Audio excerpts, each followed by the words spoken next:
Welcome to week 12.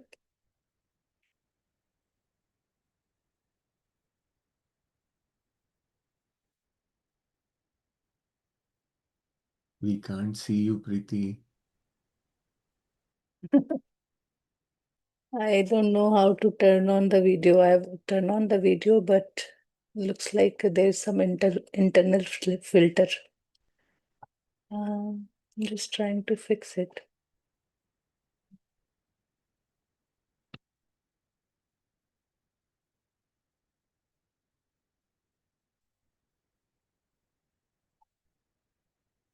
Okay, I will check it out.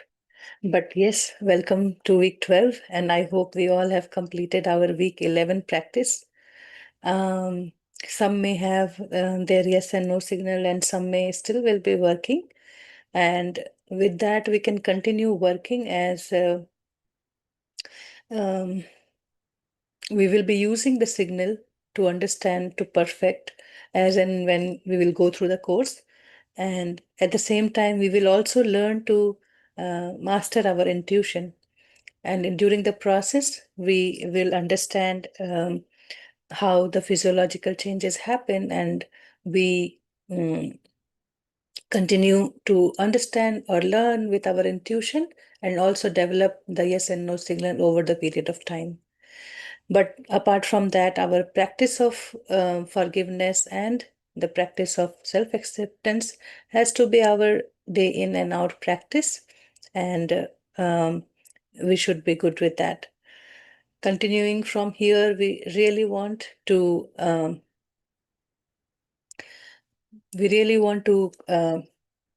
be in sync with chapter practice, everyday practice, and um, spend more time with our higher self.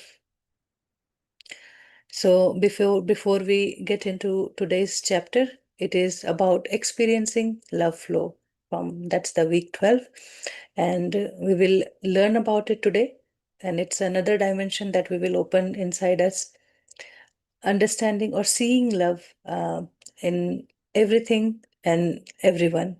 When everything is made of love, why, how the experiences are different, and we are not able to experience it. So we will work on that area so that we are inside out, unified, and living in the presence of God, the presence of love. So just take a moment, step back, and hold your book into your heart. Hold your book into your hand and bring it close to your heart.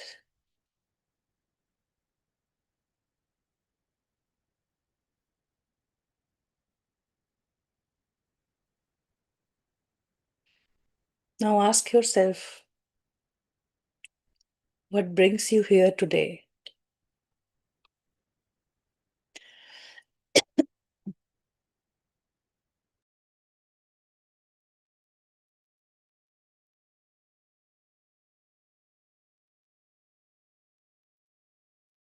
Make a note of it.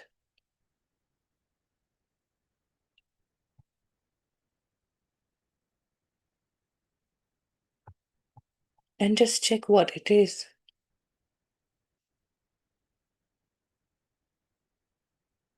We are all here to learn how to live unified. And part 2 is the section where we are working deeply to recognize our higher self presence guiding our life, to recognize what was missing and we were not able to live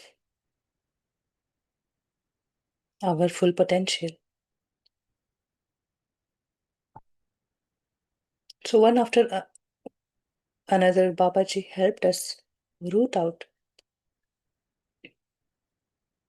our beliefs,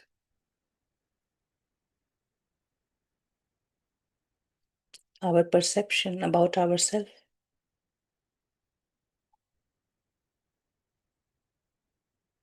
We were living this life without knowing our true desire, what we want to do here.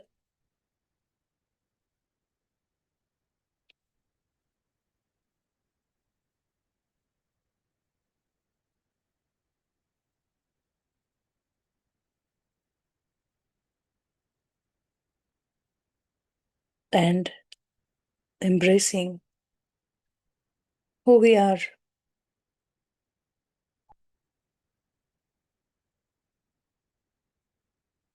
opening and enlivening our heart with all knowing intelligence.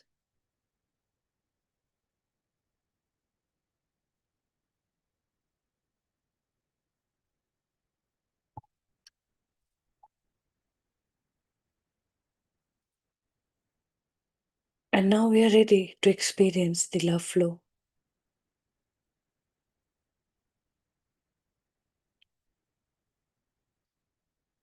You may want to clear your aura,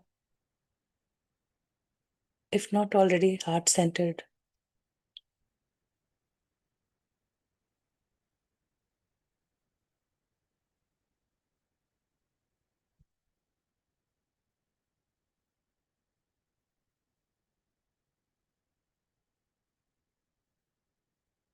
And now open your heart,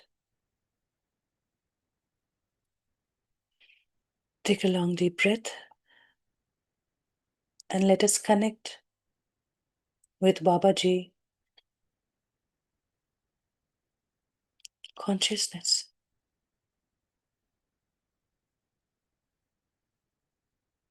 Open your heart to receive the light from Babaji's heart.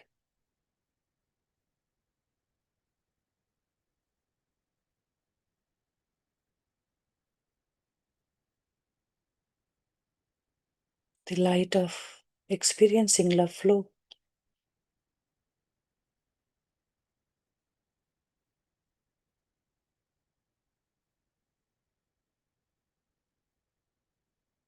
Is to open our hearts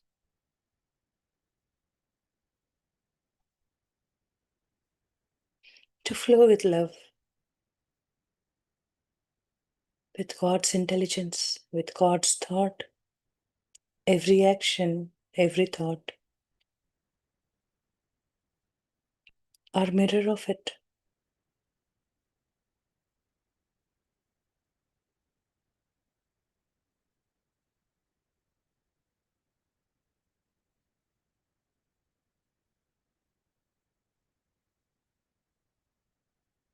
So thank you, Babaji, for guiding us on the path of unified, chapter by chapter.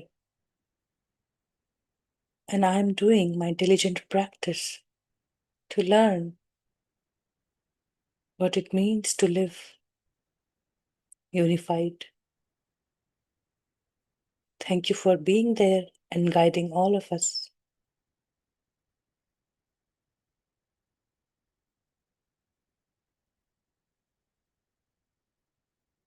Thank you, and lots of love to you.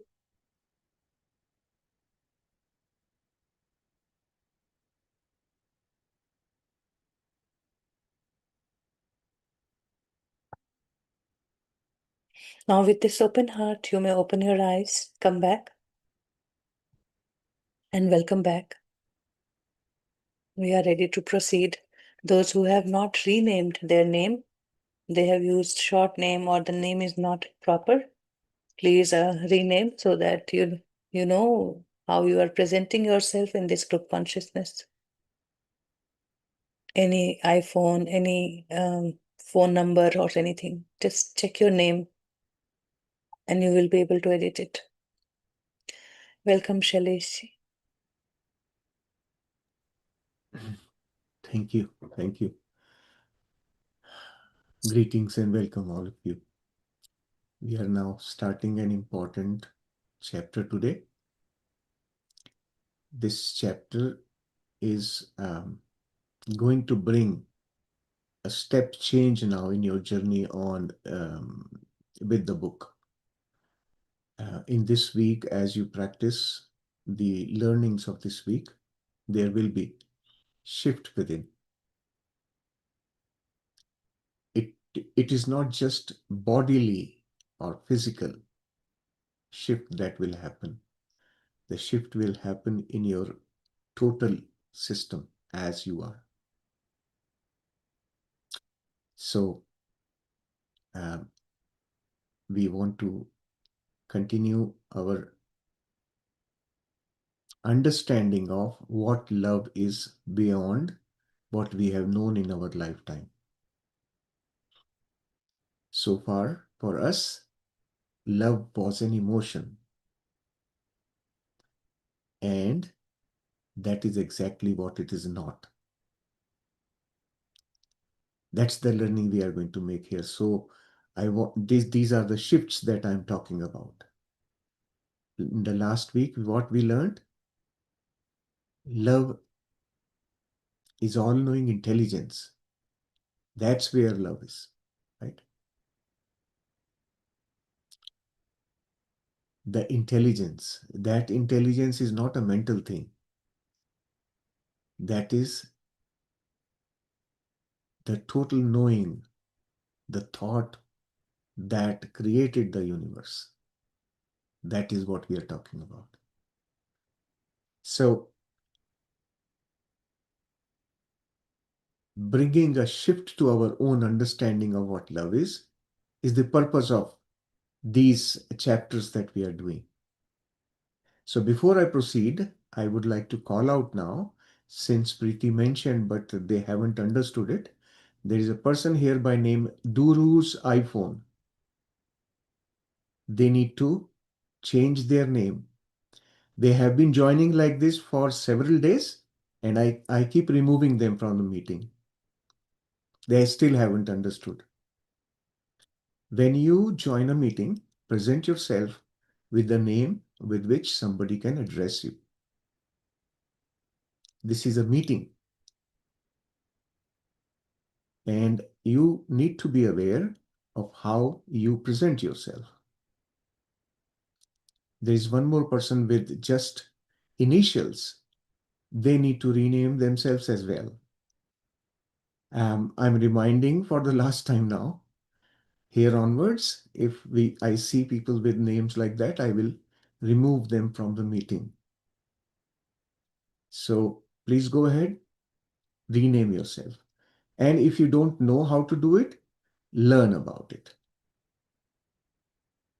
We are learning. We are learning to become aware of ourselves. And the first thing is how you present yourself. This is the reason why I insist on that. Okay? So please do that. All of you have the facility to rename yourself. You should be able to do it. It shouldn't be, if you can't rename yourself in a Zoom meeting, probably you can't learn what is unified. All right. So let's go ahead, and I will now share the book, and we will proceed with the chapter reading today. I will explain what we understand from the chapter.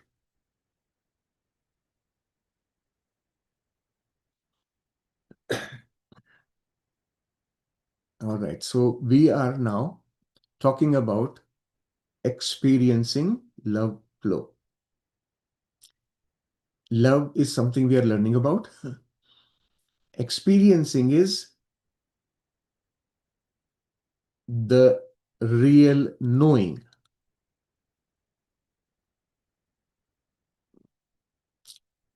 The mind only learns by knowing and by experiencing. That becomes our knowledge, which stays in the mind. So all knowings are for the mind. And mind has been so far assuming emotions to be love. So we are trying to change that understanding through experience. The second thing we are doing here is we are working on the flow. Why flow? Because love cannot be constrained. It needs to flow, and the flow requires us to be able to receive and then give it. both. Once you learn to handle love this way, receiving and giving, you will find that your state, once the flow is fully established, your state will permanently be that of being love. Then you will not be needing to do anything about love. You will not have to tell somebody, I love you. They will instinctively know. Their higher self reads you. So you can't fake it. When you use the mind, you can fake it. But the higher self of the other person knows it. So we have to understand that one, that part of it. So we will learn more through this chapter, but to begin with, I want you to start with this understanding that what I know about love till date will be changing through this chapter. And that change is the basis of all the knowing that you are going to have further in this book. Last week we connected. We have now the library card or the hotline to the source of all knowledge, all knowing. And so today, what we are going to do, we will open the tap. The access is available. We will begin to open the tap now. All right, so I will read through the chapter. Experiencing love flow. God is love. God created the entire creation in His image. Everything is love. Love is the single ingredient of everyone and everything. Now, what is important here is everything. Everyone, you already have some sort of idea. When we say everyone, it means living beings. And when we say everything, those are inclusive of non-living as well. So, love is the single ingredient of everyone and everything. When you look at two things, the only thing which is common between them is love. And not just two things, everything in the universe. So love is the bottom line. We can trace matter to the atom, then subatomic particles, then various forms of energy, then to love, which makes up everything. So as you try to zoom in into matter, you will keep digging, and at the end of it, right at the very bottom, what you will find is love. Everything ultimately boils down to that one single ingredient. We have learnt about it in bits and pieces all through the book so far in previous weeks. And now we are going to work further, right? Love is what Einstein called unified field. So if you remember from your days in school, there's something that we learned about Einstein's theory, and towards end of his life, he proposed that the existence originates from what is called as a unified field. And that's what here the author is saying. Love is that unified field which was perceived by Einstein is actually love, unified. What a perfect expressive term for love. So unified is a beautiful term to express what we call as love. what we know as love, right? Unified means all together. There is no separation. And that's what love is. So if this entire universe, think of it like melting ornaments. If the entire universe is melted, ultimately at the end, what will remain will be love. That's the easiest way in which we can understand. So love is not just an emotion. It is the fundamental of the entire creation. That definition is much bigger than what we know to date. That is the important thing we are learning. This is the shift we need to understand, right? So love is much, much more beyond our understanding of emotions.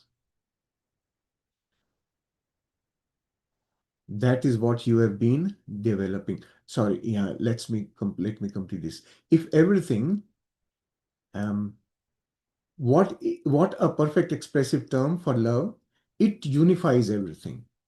If everything is made, excuse me, made up of the same thing, and that same thing is really just one thing, then it easily follows that everything in creation is actually just one thing. As I was explaining earlier, if you melt everything to just like you melt the ornaments, at the end you get gold, right? That's all that is left. Likewise, in this entire universe, if you kind of dissolve everything, at the end of it, whatever is left is that one thing. It easily follows that everything in creation is actually just one thing. We are all of one love. We are one love. Love unifies all of us. So our fundamental is love, not just humans, not just living beings, everything, everyone and everything. We feel that link in our heart. That's why you feel the term feel is a property or attribute of the heart, and that arises from that one single element. We feel that link in our heart. That is what you have been developing. So we have been developing this knowing all along. The conscious awareness that love is what you really are. So now he's relating love to our conscious awareness. Conscious awareness is knowing that I am, knowing that there is existence. That knowing is consciousness. And so becoming aware of that consciousness is what he's calling as love. So the awareness associated with consciousness, right? That conscious awareness is what he is calling as love. Love is your link to God's thought and all his qualities. There is really nothing else. Everything is just an expression of love. So everything, when you talk of things, it is an expression of love. When love is expressed, it becomes things. This course is not to teach you to melt into oblivion. So we just don't have to this understanding that everything is love and we are all of that one love. Doesn't it, the purpose is not to melt into oblivion.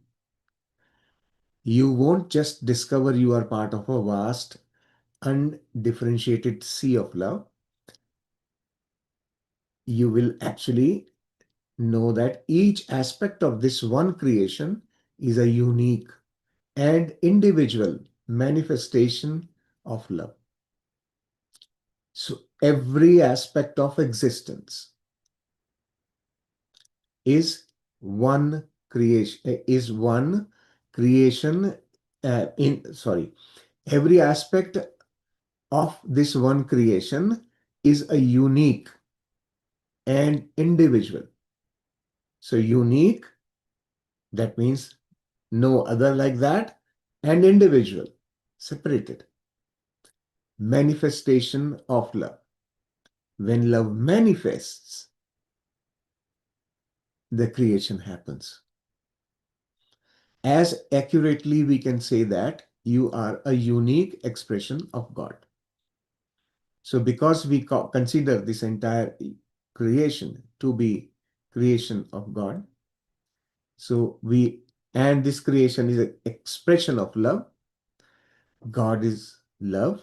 So each one of us is a unique expression of God. This is how everything is connected.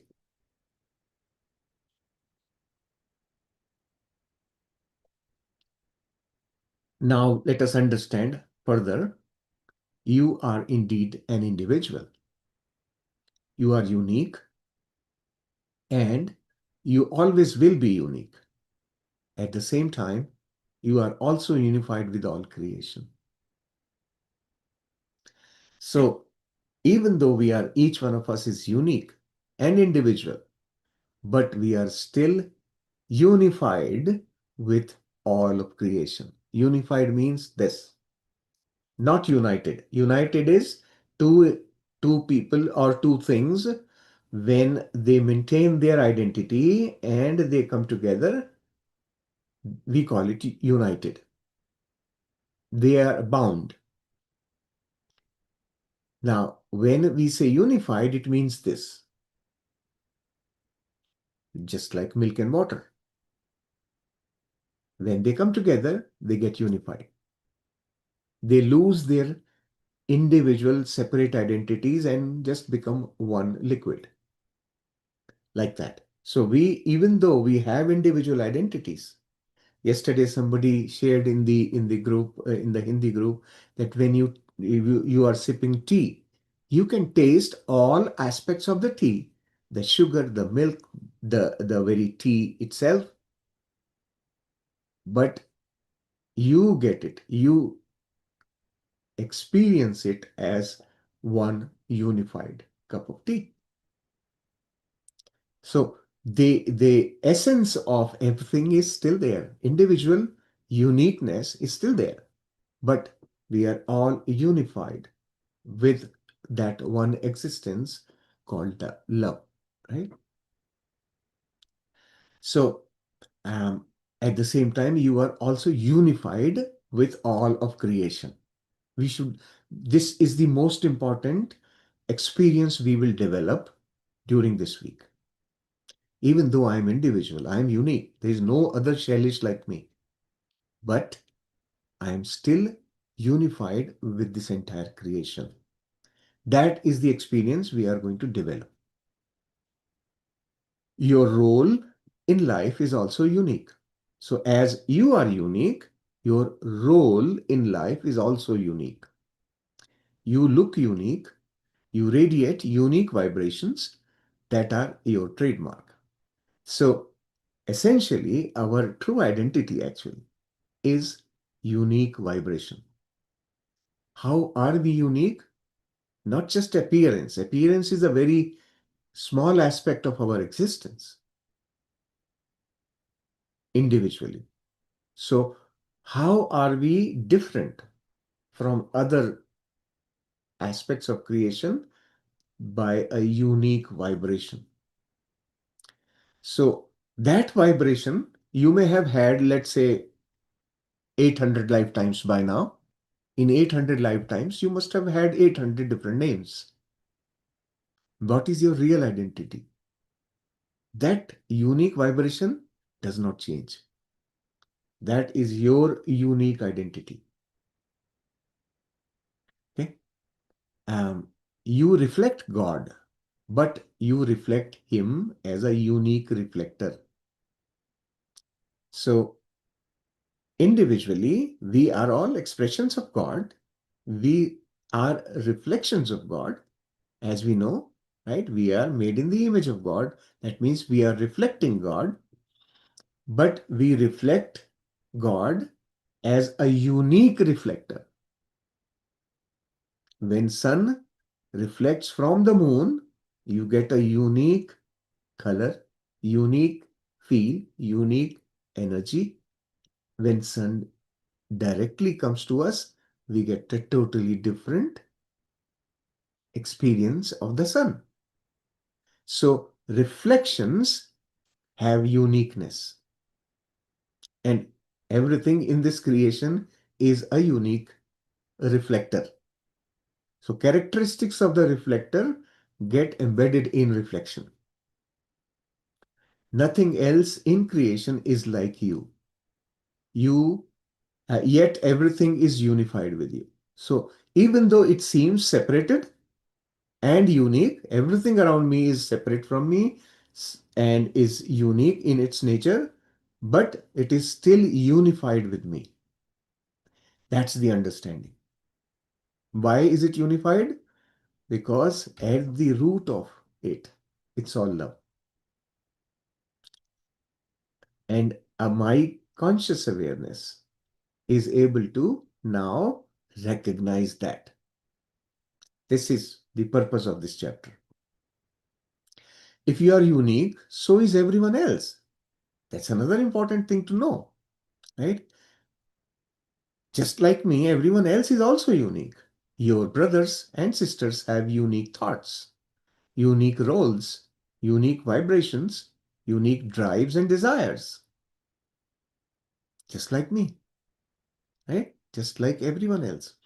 So they look unique, their responses are unique, yet underneath all that uniqueness is love, the same love that underlies you. Think of it, if we look at a limited perspective of a family, every child in the family is unique, but comes from the same parents. Even though it's the same parents, same household, same environment, each child in the family is uniquely different. But at the root of everything, they are still children of the same family, right? That's how we can understand this concept. The one and only true connection we all have is love. That is enough. For that is everything there is in creation. Why is it enough? Because that's the only thing that's there in creation. It is this love connection that we have been building these last couple of months. So far, that connection we are building. Slowly, we are shifting our awareness, shifting our understanding of love, trying to transcend the mind gradually, beyond the mind. Because our existence is much more than what the mind can perceive and see. So what we are doing, we are learning that. Um, so we all experience love in many ways, and they are all legitimate experiences. So how you experience, we have been experiencing love all our life. Why? Because everything is love, right? So we have no choice but to experience it, and so many different ways. So sex is certainly an experience of our unity with another person. That's how you experience it, right? The mother caring for her child is an experience of love. Your fondness for a grandparent is another type of love.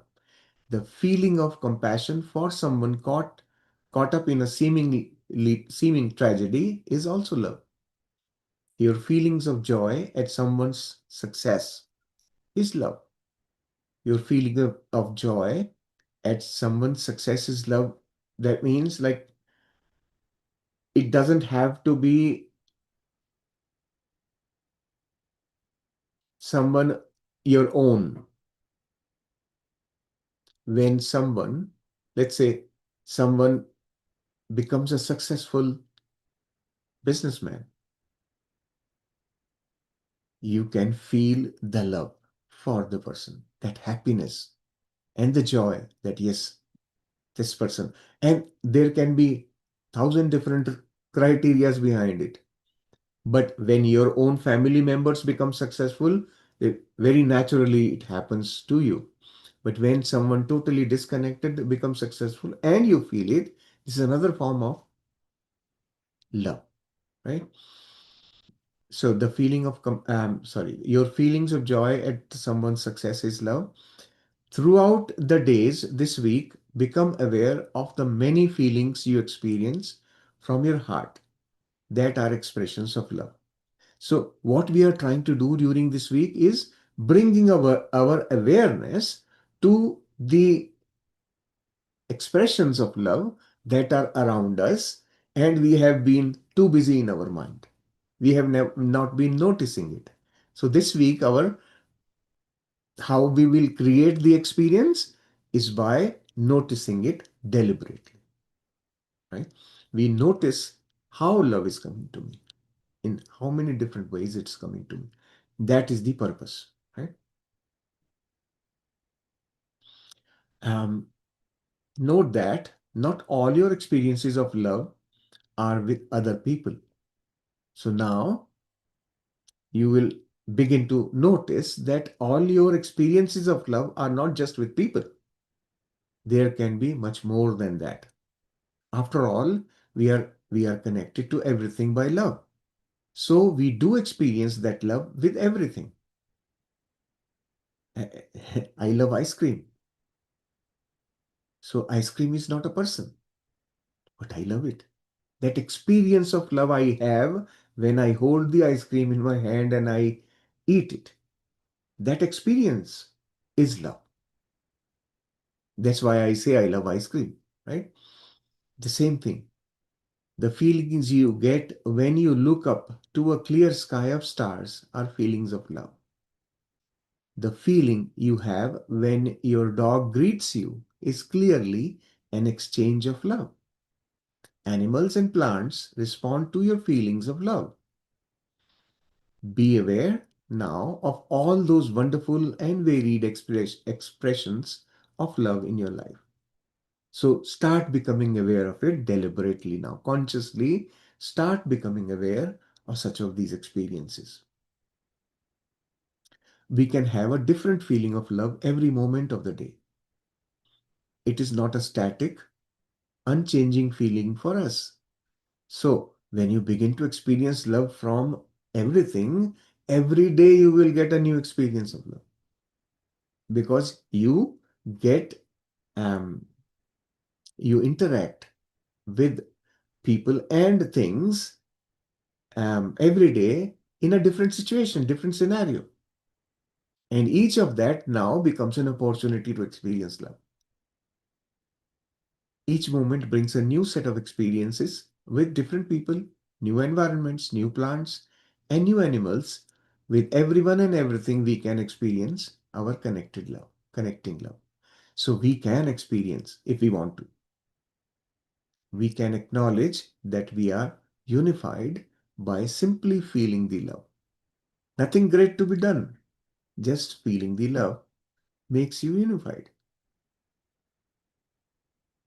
This statement, underline it and know it that this is a very deep understanding of what love really is. Today, write out a creating formula. Now we are used to doing formulas. Let's write a creating formula now for experiencing the various forms of love in your life. You can do this also, right? This is one of the applications where you can apply your creating formula. In your quiet period today, ask your higher self to give you the most perfect words for your claim and acceptance section. So for the formula, don't use your brain. Just ask the higher self, give me the perfect statement for my creating formula. Third section of the formula where I want to claim and accept. What should I claim and accept? In the workbook, we have given this as a practice. You can see that what steps we have to take. So when in the we are now, the book doesn't talk about in detail about what steps to take to do in your quiet period, right? So we've written it in the workbook. In your quiet period, how do you progress? You should be aware by now. So at the end of it, once you have settled down, established your connection with your higher self, you state to higher self the purpose of this quiet period. And the purpose here is for experiencing the various forms of love in my life. That's what I'm writing the formula for. So then when you have mentioned this to your higher self, you can ask, give me the perfect wording for claim and acceptance section of my formula. Right? So wait for a yes or no signal. When you think you have the most perfect sentence, speak it out and ask your higher self if that is the most perfect claim for your creating formula. So for each one of us, it could be different. And from that perspective, that's the purpose of asking the higher self. Whatever is the perfect claim and acceptance sentence for you, you when you receive it from the higher self, you simply repeat it verbally and say, well, ask the higher self, is this the right understanding I've got? And wait for a yes or no signal. If you get a no signal, ask again for the perfect words and repeat till you get a yes signal. So um, this is not going to be a mental exercise. This is an exercise of communication with your higher self when you are in your heart space. So this is your connection with your all-knowing intelligence. That's where it's coming from. As with all creating formulas, you will need to ask your higher self for the thoughts you have that interfere with this experience. So in part 4, now that higher self has given you the acceptance part of it, what next you do? You ask for thoughts which interfere with this creating formula. So that's the next thing you can do during your quiet period is ask your higher self for the thoughts you have that interfere with this experience. The list you prepared several weeks ago about such thoughts might be helpful for you now. So in week 7, all of you prepared a list of your thoughts that require correction. Some of those thoughts could come in handy for this purpose. Incorporate that input into thoughts section of the formula. So in the thought section, whatever thoughts you need to release and replace. So correcting the thoughts, that part you need to now write it down in the table. In the workbook, we have a table on the left hand side. These thoughts can be written down. Just as you did last week, become very familiar with this creating formula. After a couple of days, you should be able to think or quietly say it without the paper. So as you are having a dialogue with your higher self, you keep making notes. The right words for the acceptance section, the thoughts which are preventing, all that you will be noting down. Using all that information, now you become familiar with it and then be able to say it to yourself. It's basically a mental exercise to do the correction part. After a couple of days, you'll be able to do it without reading. Each day this week, recite the creating formula with understanding, conviction, meaning, and of course, love. So that formula should not be just read like you are reading a text. It should be done with total association with that information, right? With your formula. So it's your formula. Have that connection with the formula, right? So you need to be able to understand everything written there, be convinced about it. Yes, I claim and accept. And then knowing the meaning, and when you repeat, be in that state of the heart. Do it with love.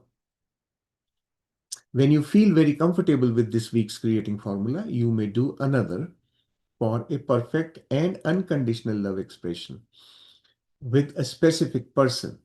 So now, when you become in the initial 1 or 2 days, you would be doing the first formula. Now you can venture further. This is the second part of this week. In second part, you can now do a creating formula to manifest unconditional love expression with a specific person. So if you have an issue with some relationship, you can do a creating formula, but for what? Unconditional love expression, right? Now, the words here are important. Unconditional love expression. If you start thinking now about unconditional love, you will not be able to find many examples relating to people. You can find unconditional love in nature, right? When I see a sunset, I feel the joy. That is love, yes. And there are no conditions to it. It is unconditional. But when it comes to people, there are always conditions. So this is a big learning we will be doing through this week. So when you create a formula for experiencing unconditional love expressions with a specific person, you will now understand the real meaning of unconditional love, the understanding of unconditional love. That will come through experience. So do not attempt to interfere with another person's free will. You can't.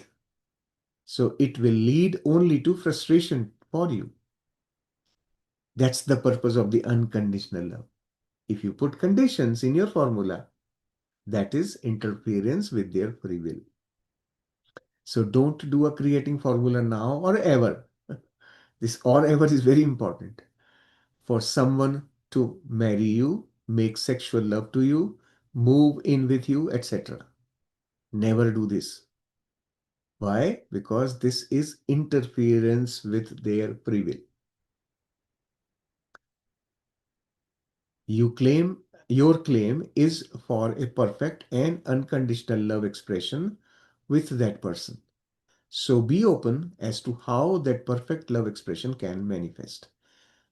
You can just be open and see how it manifests and you experience that manifestation. It should become your experience. What experience? Unconditional love expression. That's the formula you have to do here. Then sit back and enjoy the feeling of love it brings to you.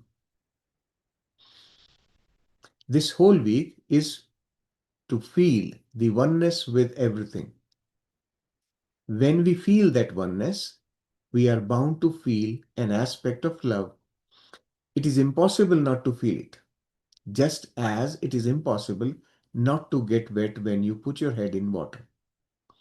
You must feel love when you are unified. So that feeling of being unified, the oneness, that feeling will come only when you feel love from everything. Everything around you, whatever is in your perception field, everything there, you can feel it, right? These creating formulas bring new and renewed feelings of love. Simply enjoy them. That is God's intention. Now we are coming to a third aspect of it. During your quiet periods, this week receive any knowledge that is appropriate from your higher self about love. You may say, well, I know love. Why do I have to ask higher self? What do I need to learn? I have given you that idea and the thought that this week is for developing what we know about love is a very small aspect of it. And that also we don't understand properly. Why? Because mind cannot handle love. And we have been in the mind all along, right? So this week we are going beyond the mind. Now we have access to the heart, access to the all-knowing intelligence. And using that is our, um, um, I would say, advantage. We can do it.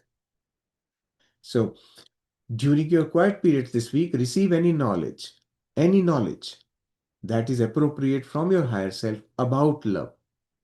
Speak out what comes to you. Periodically ask, have I spoken out the knowledge correctly? So here we are not creating a formula.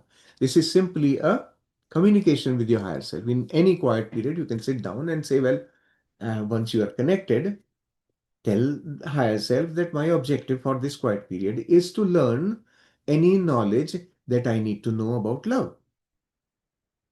And then sit back and know. And you can keep whatever thoughts come at that time, you can repeat the thoughts and verify, validate those thoughts with the higher self by asking yes and no questions. And then what you do periodically ask, have I spoken out the knowledge correctly?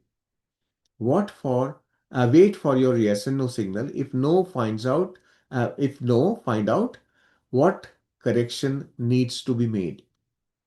So if your understanding from your thought is incorrect, higher self will give you a no signal.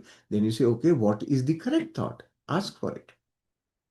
Using your yes and no to check your communication is very important. This is where many of your beliefs will shatter.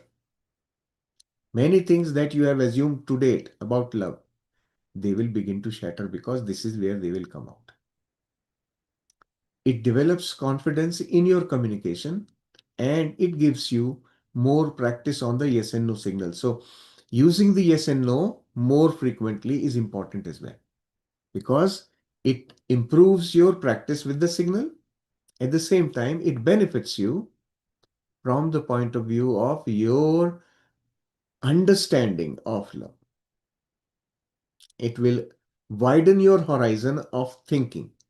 And when it widens your horizon, you will feel the connection with everything that exists through experience.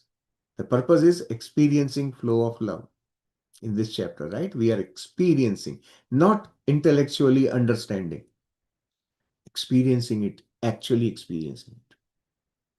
So this week, your regular practice of sending love to everyone and everything as it occurs to you will be especially joyful. You will naturally, when you are experiencing love, it has to be joyful only, right? Know and feel your heart connection as you send your infinite supply of love to the world, right? Know and feel your heart connection, how you are connected through your heart to each and everything that exists. And then you have infinite supply of love. You can send it to the world. Each one of us has infinite supply of love that we can share with the world, with the universe. So this is the ultimate experience. At the end of the week, you should be able to experience some of these things that we have talked about. So I will stop the share here. We have finished the chapter. And anything further you want to ask, you can ask anything you want to There's a know. question in the chat. What is that? Is it means that first we are creating the formula for which we are asking the words from higher self and again confirming through higher self. The formula is right and wrong means confirming from again higher self that words have come from heart and not mind. Is my understanding right? Yes. Yes. It's not the entire formula, but the claim and accept section. That Hmm. claim section is basically that part where we are asking for that true desire, what we want to experience, right? Huh. So we declared that we want to experience love in various forms. So you ask higher self to give me what claim I want to do for that. Ultimately, the path for the information to flow to you is through the mind only. Thoughts are in the mind, and thoughts are energy. That energy is what is being transmitted to you. Higher self uses the body to communicate with you, the body and mind, right? So, um, what we are doing is we are kind of bringing awareness to this reality. That's the purpose of the chapter. Bring awareness to it. We have so far been ignoring it or being unaware of it. So here we are opening our awareness. Yes, these things exist. There is so much that's around me which I have been unaware of. And I always felt short of it, even though it was there around me. Now imagine how much supply of love you will have when everything around you is just giving you love. This is what is called infinite supply of love.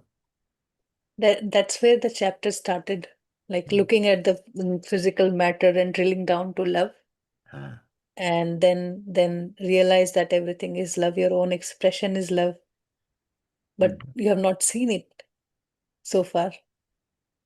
And once you start looking, then every anger and every attachment, you will see there's love underneath, masking with some other emotions. And we give energy to that some another emotion, but we forget about love. So, um, the formula, there are three formulas in the chapter you want to practice, and that is for us to open our heart to experience love flow. Love flow means receiving and giving, like breathing like a wave. That's what our heart is feeling, right? So the first formula is to open ourselves to experience that love flow. So we are asking that I want to experience the love in various forms. So please tell me what I want to claim. And the chapter beautifully explains that whatever relationship you have, whatever pets and animals or um, plants you have around, they're all love. So if you experience love with them, you are good in that in you are in a good state in that. But where you think in day in and day out, I don't experience love, they are just like a thing for me. So there you start creating those formula how I want to experience love in this several forms. So that is our first formula where we'll do the creating formula for experiencing love in several forms. And then the second formula is that love experience with one person, which is perfect and which is unconditional. Means we are not seeking for um, anything in return, but we just want to experience love in whatever matter it comes to me. Person's anger, person's um, any behavior, any simplified behavior, any day to day behavior. I just receive love in that. It is just to realize what holds ourselves that we can't experience love. And there are few disclaimers that Babaji has put, which we have to learn in throughout our life. You know, that letting go, that freedom in relationship. So there we want to create, do a creating formula. And that the third one is that check with your higher self. What is um, what is love for me? What I need to learn about love, and then use your yes and no signal here Is my understanding correct? Those who have signal, they will be able to perfect it now. Last week, you remember that the chapter ends, yet you don't have to perfect it. With practice, it will happen. But those who do not have signal, they just learned mastering it, stabilizing it, identifying it, and also learning your intuition. So the work is double here. But in the third case, you are not creating a formula. You are No just formula, you are but the quiet practicing a period dialogue practice. here. Yeah. Practicing a dialogue using your yes and no signals. Right? And Yes. also learning in the process, receiving the knowledge which you have been missing. And what if there is something that the correcting thought is needed? Then we will need to do the formula, right? If that knowledge comes as a thought that, love is this, love is letting go, love is giving freedom. But in my thought, I do not have that. I want to be with that person physically. I want that person to be with me as I want. Then I need to correct my thinking. Then you will need the correcting formula. But if it is just like a knowledge that you would like to apply throughout your day, then there's no need of creating formula, right? So there are three exercises basically in the chapter for us to learn about love. We all think that we know it, but it's the hardest thing to learn, and we have this class going on for that. So we have beautiful discussion, explanation today, and the workbook, activity workbook, will add more clarity as we go through our day, how various forms of love are already present and how we were not seeing it that way. So we will go through it tomorrow, but today we can get into our quiet period practice, and if we have any question, we can do that session after the quiet period practice. So be ready with your pen and paper, and um, I know we sit a little long. Try to be alert, aware, and have your notebook, pen ready, and keep noting those thoughts. Whatever appears in your quiet period, they're all your higher self nudges. Also, there are a few things I would like to recall here. Many times in the meditation only, I will say, but um, as we go with the affirmation, do your own affirmation. I may be saying, but you may want to call after me, or you just want to do like unifying with God qualities and how your day have been. You would like to do some more qualities for yourself. You can do that. So we are all doing our own inner work. In this group setting, we are experiencing this love energy, powerful love energy, that we can be silent, we can be with ourselves, and we just have to make a note. So affirmations, do it yourself, and when there are information flowing, just listen it like a music and then let it settle wherever it goes. Throughout the practice, be aware of your breath and then enter to your heart space. If you are in the heart space throughout the practice, it's good. But if you feel you are too much into past and present and thinking a lot of in a loop, then come back, withdraw from that thought and come back, make a note of it where you were, and just step back. With a few breath, come back to your heart center again. So that is your journey. Mm, if we meditate for like, if we sit in this period for 40 minutes, that's what you would be doing. So even when there are body signal involved, make sure that the body is very comfortable, relaxed, no back support. Just sit without back support and keep your spine erect and relaxed. And day in and out, you can just do simple body scan, like 5 minutes sitting anywhere in the couch, watching anything. So just become aware of your body, and it will help you register your signals. Any sensation that will come differently when you ask your higher self to give some signal, you will be able to recognize it. Right? So we will start with that only. First, we'll relax the body, and then we'll get into the heart space. So, few note for all the practices, for all the quiet period practices, how to be in that. Okay. So, just relax.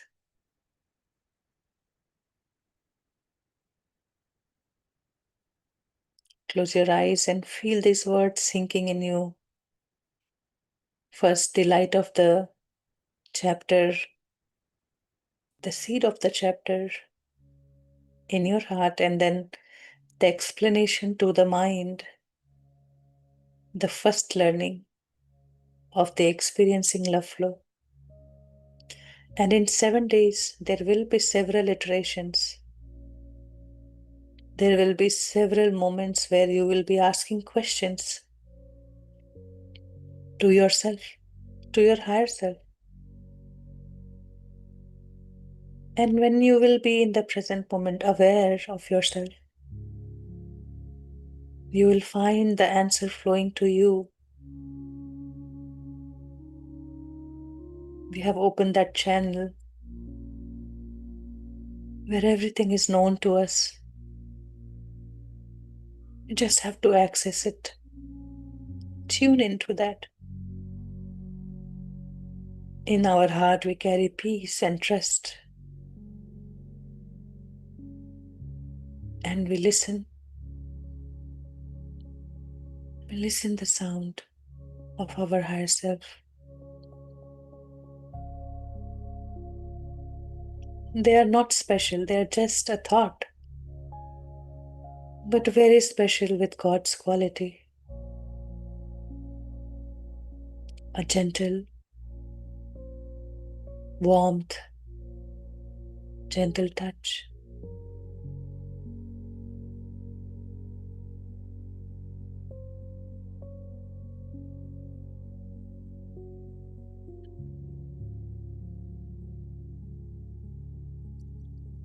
Just take a deep breath in. Let your body fully expand and feel your body from head to toe.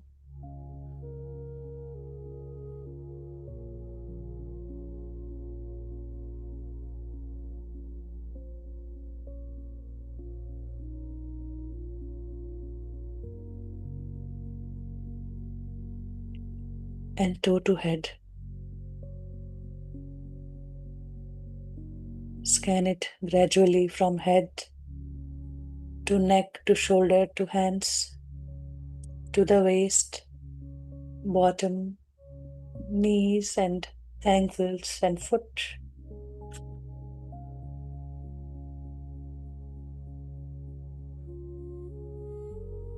Settle yourself down. If you feel any pain anywhere, you may gently touch it. Breathe into that area or change posture.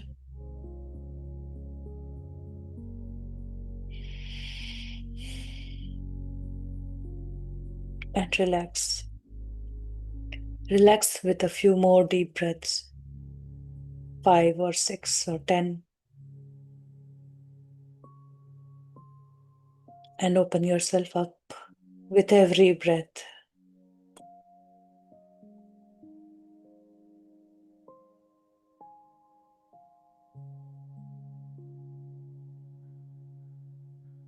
Feel yourself like a wave.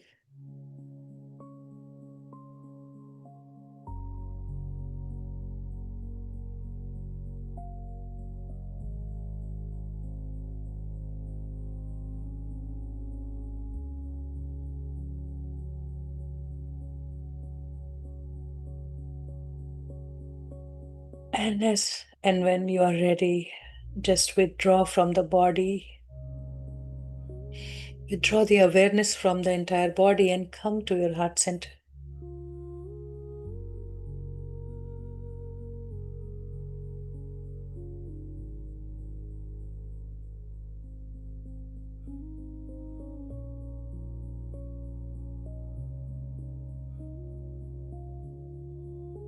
And breathe from your heart.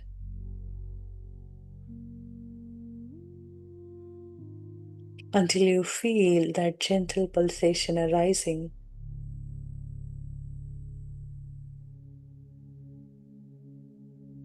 that calm,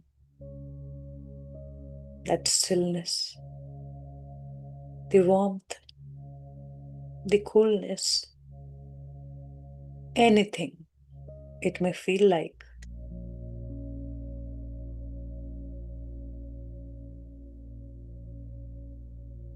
Get attuned with it, become one with it.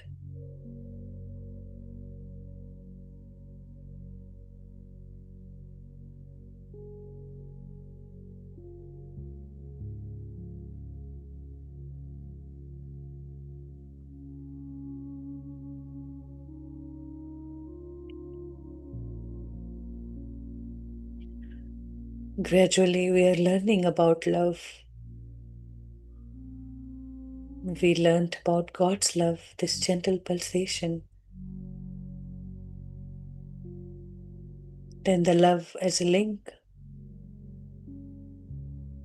to all the creation, to everything.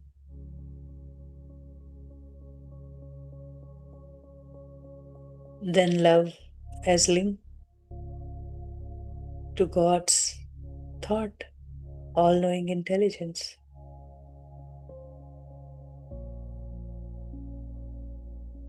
And now we breathe that love as we inhale and exhale. We receive love. We radiate love.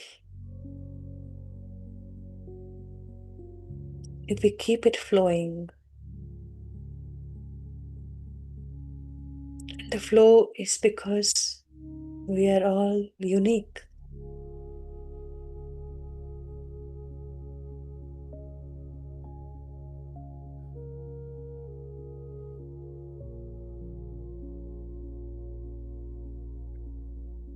There are differences which felt like separation before.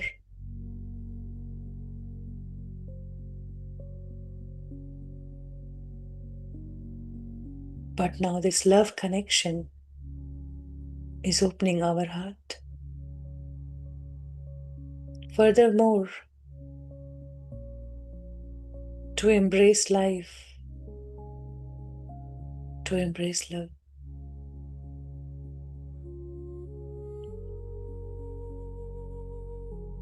And live it.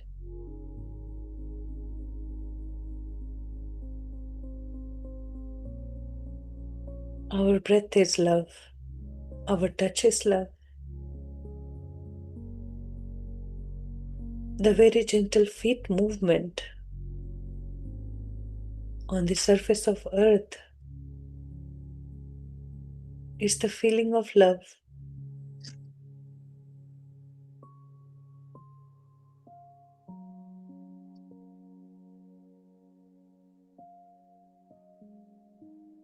Every word we speak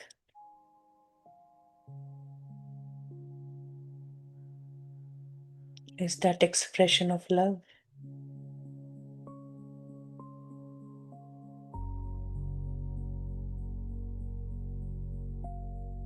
Is that expression of my uniqueness, reflecting God.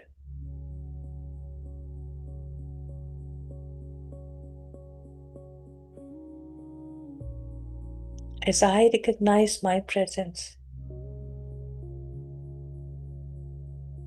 firmly, truly,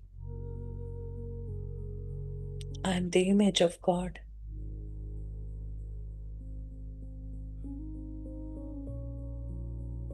And God is love, so I am love.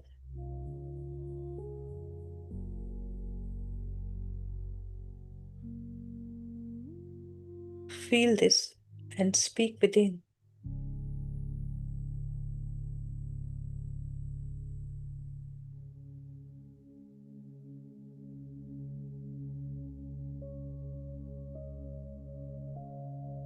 God is omnipresent. Love is omnipresent.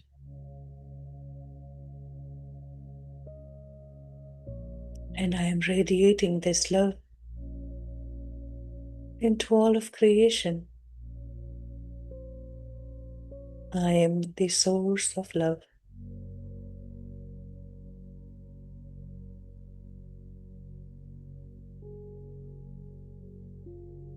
I am the amplifier of love.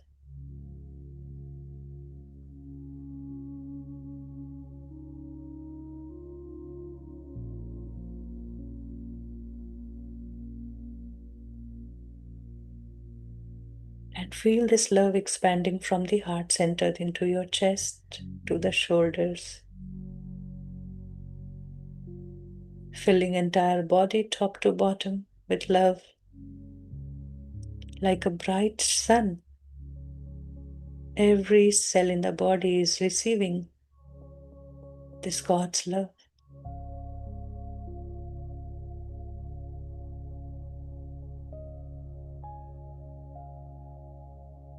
Into my deepest being, my true form.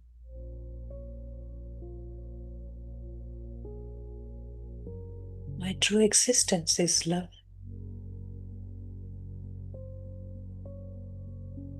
Hence, I seek naturally.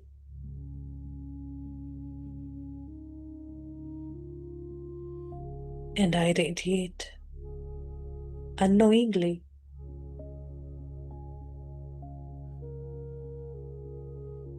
To feel it, we have to know it. So feel the aura, the energy field around this body.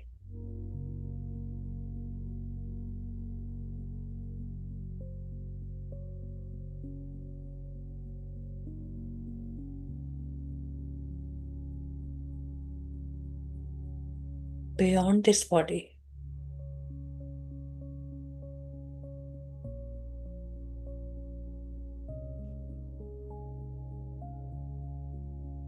In the presence of thin air surrounding you in light.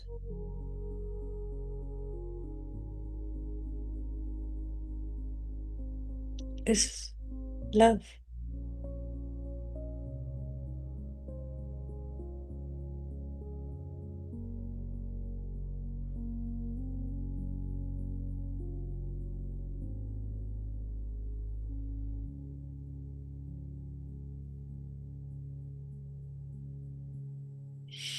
In this world of interconnectedness, just send love and light to all the influences, the uninvited influences,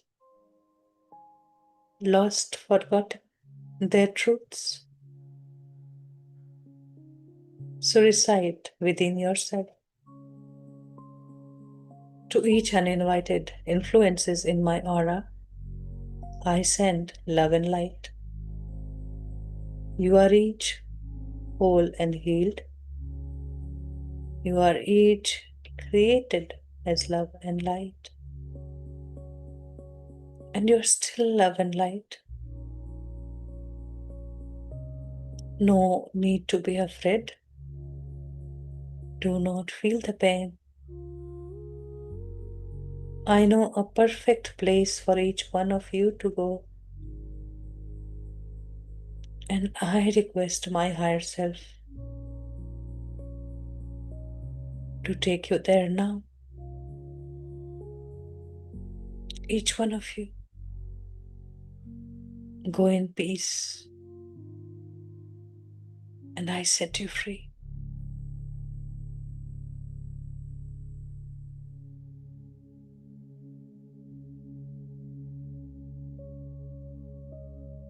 And I send love and light to all the thought forms around me.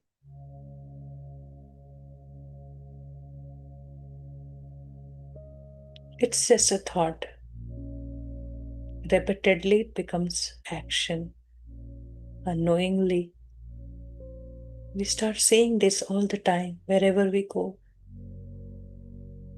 I keep sending love and light to all the thought forms around me.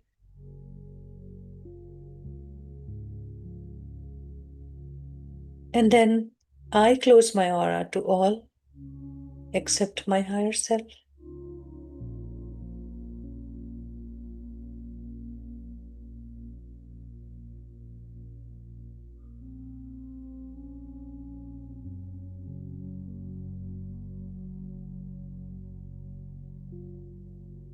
and feel yourself.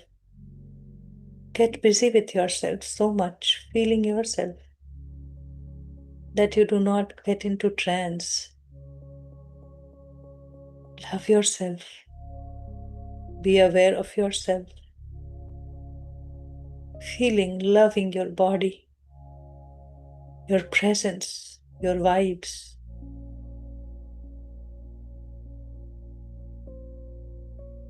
Recognize your trademark.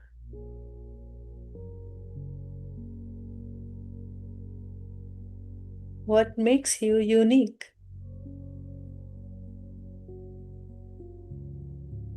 Every thought, every choices, every desire,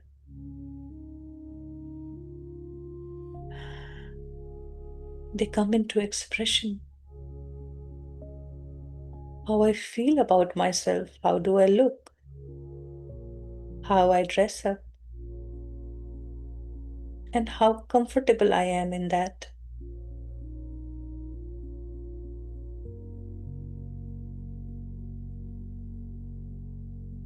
That is what you have been feeling so far.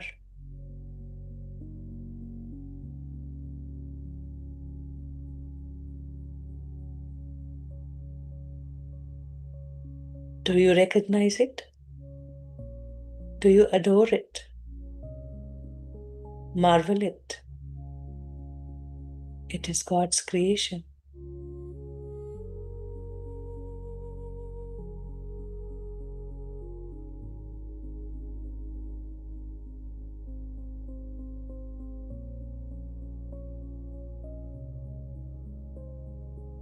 Now feel this unconditional love flowing from your heart for yourself.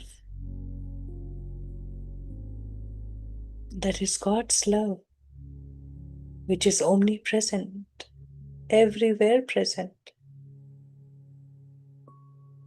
is flowing from your heart.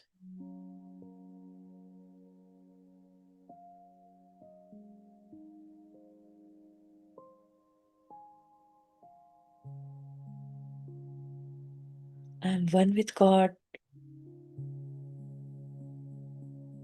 and I connect with God's thought with love from my heart.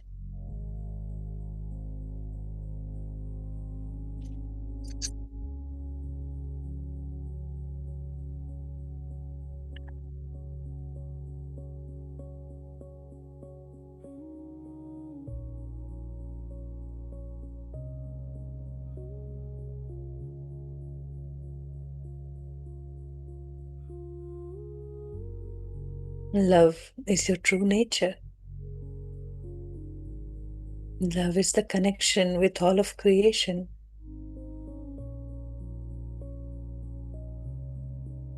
Love is the field through which we experience life.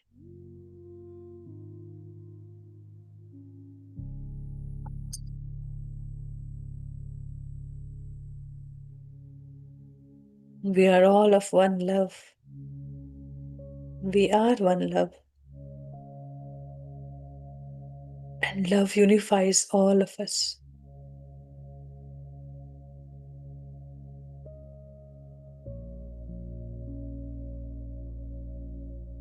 I am unique expression of the one love that unifies all.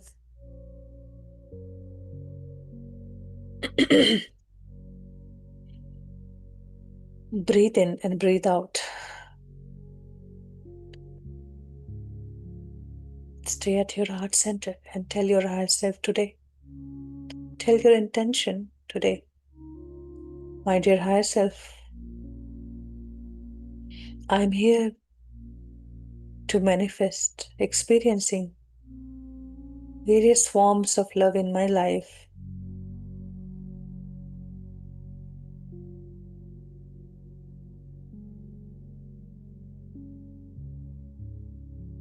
Please give me your signal now.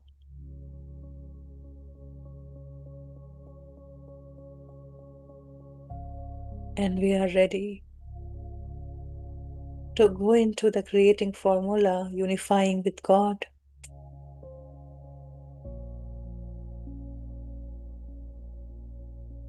Feel that, are we already unified? Feeling love, feeling God's presence in our heart.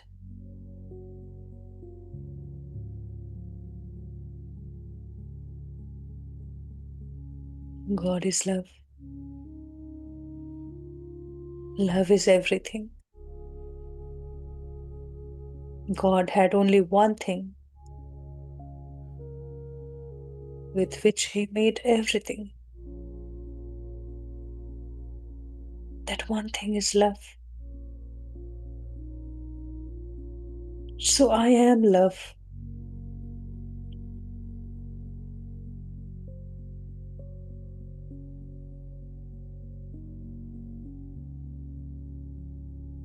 There is only one quality that we want to connect. That is love. Light is love. Happiness, joy, and peace is love. Stillness and bliss is love. My wholeness, my perfection is love.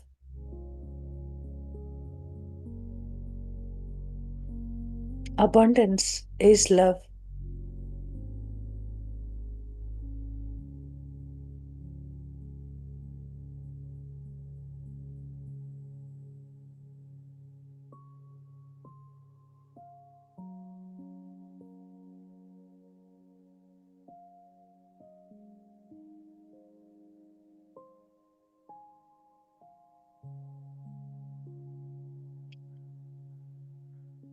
And I am all of it.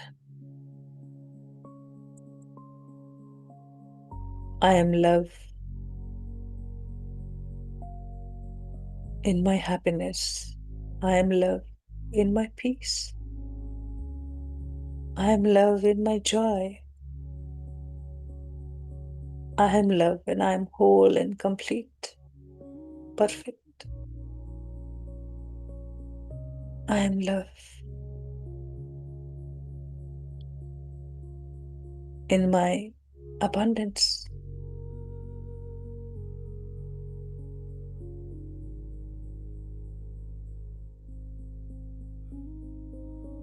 What are the several forms of love?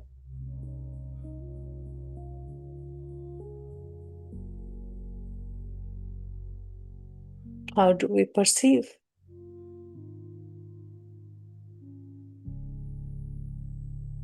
love in several forms?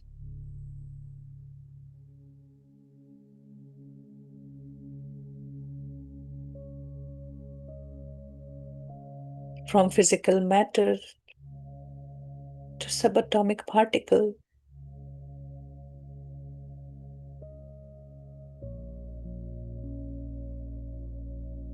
from all our relationship,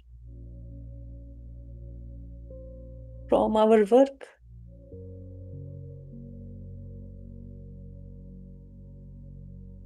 from our pets, animals, from the plants, or living and non-living creations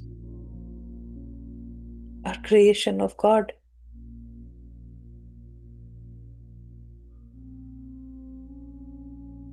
And I want to experience love in all forms so that my heart feels that infinite supply of love, always present, active, thriving.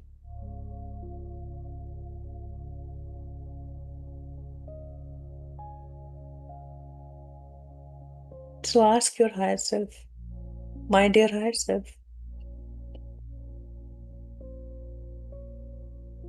what are the most important, what are the most perfect words to claim and accept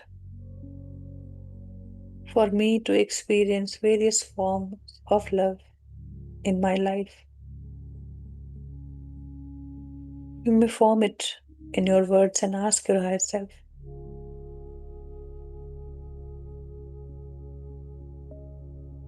And the moment you get your first thought, you start noting them down.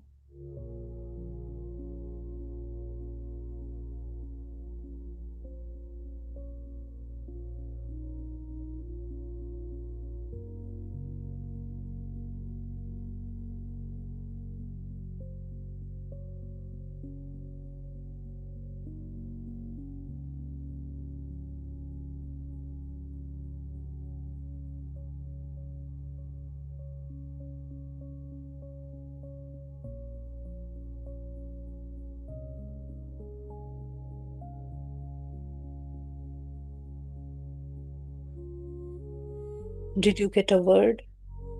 Check with your higher self with yes and no signal.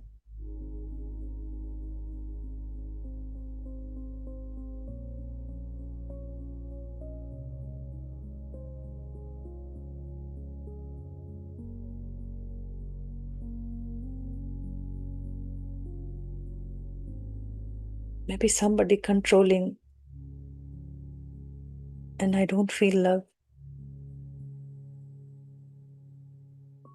Maybe sex. I don't feel love. Maybe my work. It's just my responsibility. Source of my income. I don't feel love.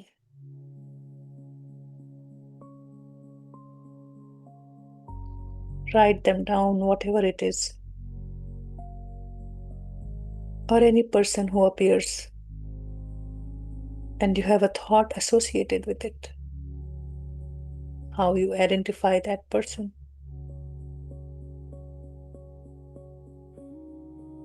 What is blocking this love flow in this universe? Everything is unified. Everything is unique, different. Then why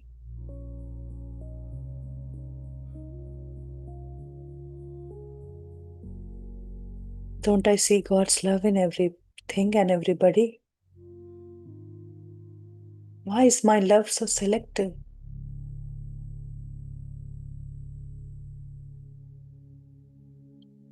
Is it my love to my beliefs?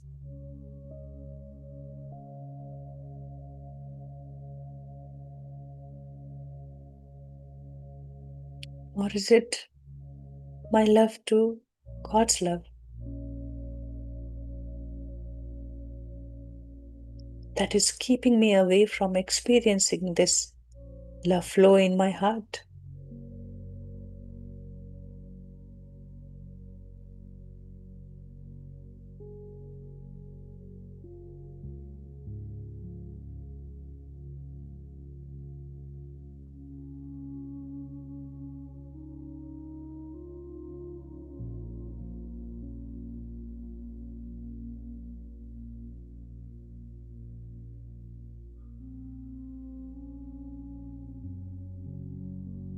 So you may pick your one thing that you want to claim for today.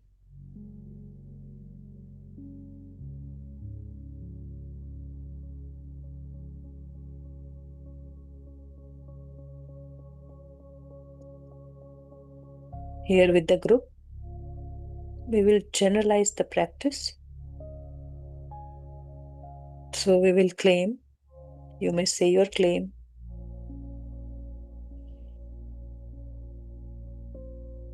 Once you have validated, tell your claim. I claim experiencing love in all forms, and I accept experiencing love in all forms.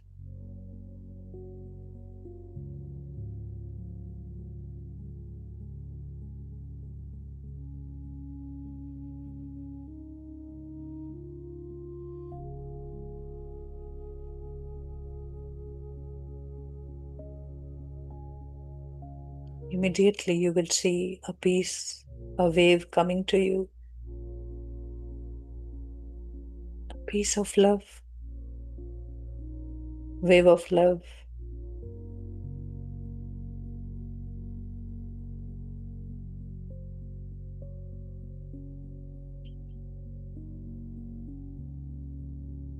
You may want to hug your book, yourself. It's that feeling of love.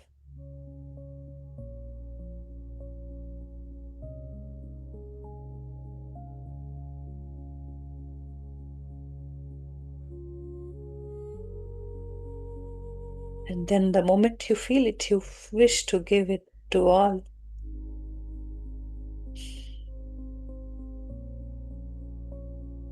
It means your claim is already manifested.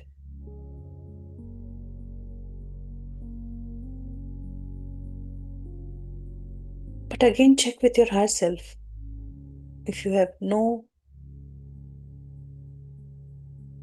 such feelings, ask your higher self, my dear higher self, please give me thoughts that is keeping me away, feeling this infinite supply of love,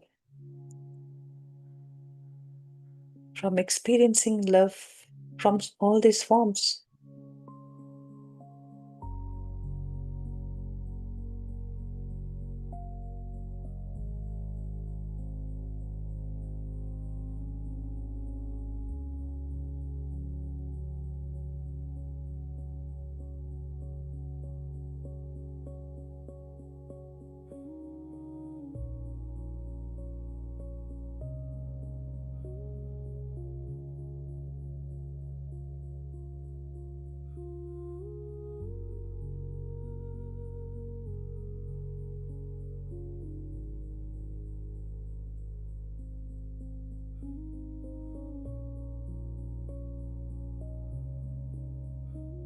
Then what thought are you getting?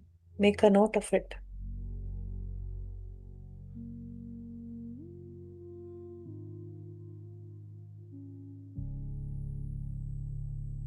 The first thought may be like, I'm missing the present moment. I'm missing that stillness in me. Maybe when I see my own handwriting or a printed words, I feel love.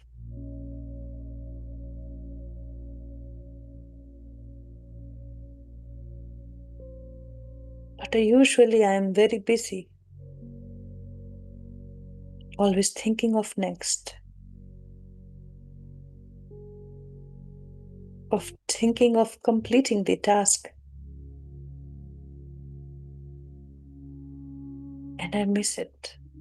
I miss to see love in those letters.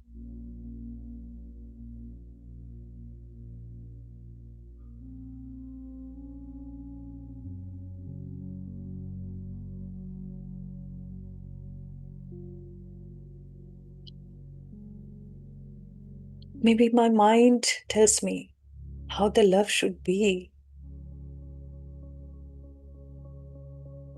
And I don't see love in grandparents' love.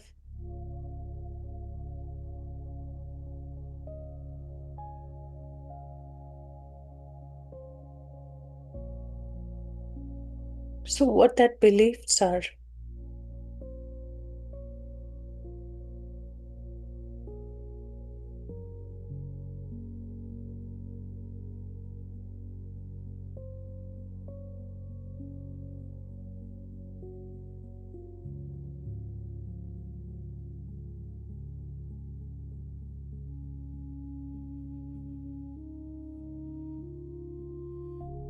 How about your work?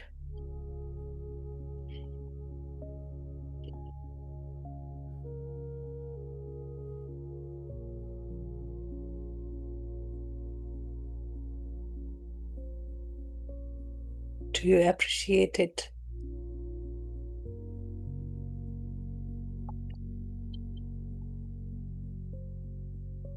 If the work brings the feeling of love, contentment, we will not feel fatigued.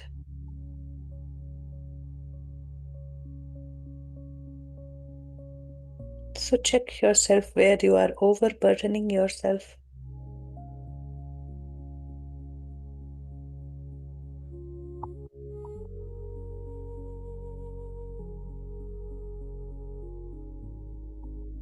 Any relationship that you want it your way is not letting love expressed.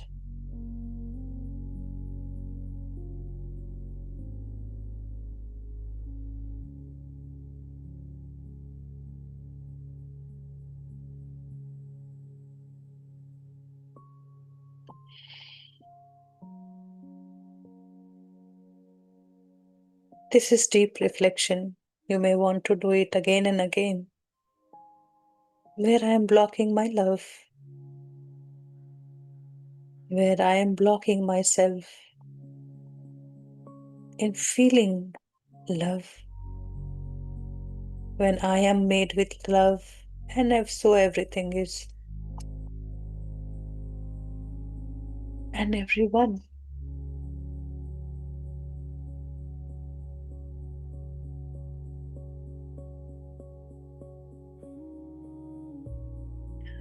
You may ask yourself to give you the correcting thoughts.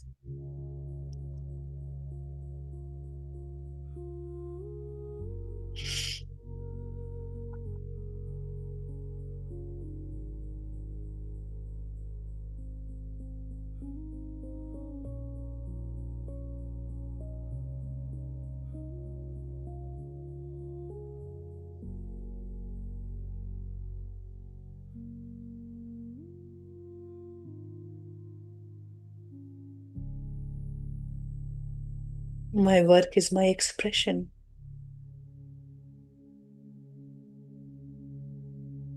The ability that I have, I express through it.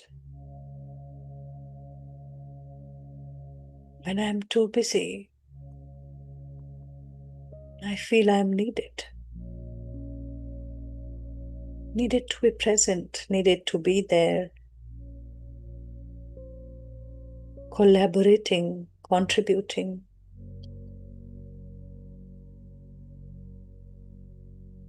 to whatever.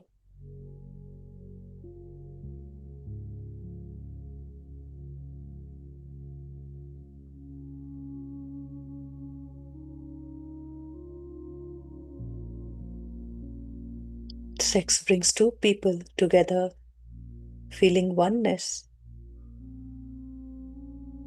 My intimate expression to myself.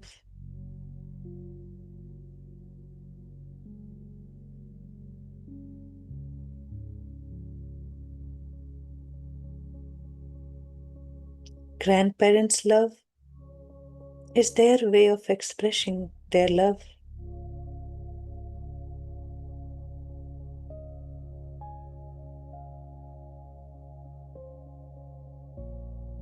Broken relationship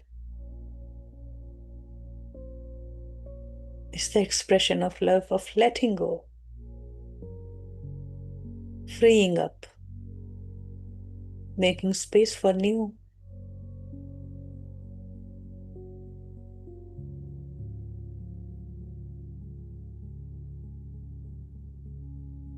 So, where is love missing?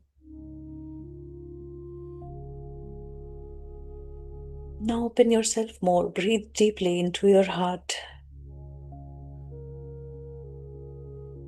and let all these masks drop one by one, the curtains from the experience of life, the experience of bitterness. It was only my perception that was partial, biased, not the truth. I didn't know the truth.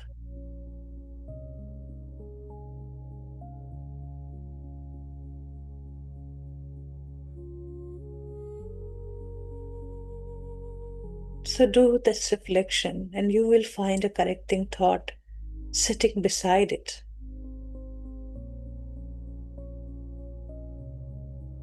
And once you release writing all these, your subconscious will remember and will bring you the experiences you are shaping now.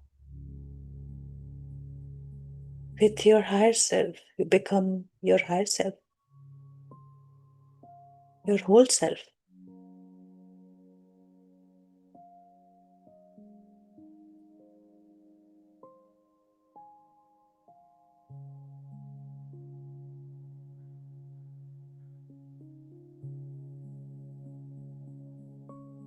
So take this moment and heal yourself. I heal myself and I release all thoughts that is blocking me experiencing this love flow. You may name them one by one and bring the replacing thought one by one.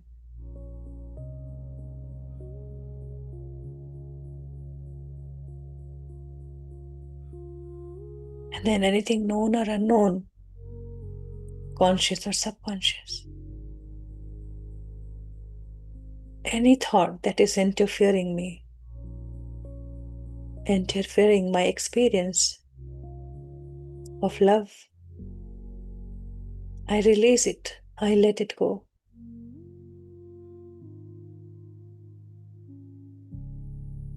And I now consciously choose to align with God's thought.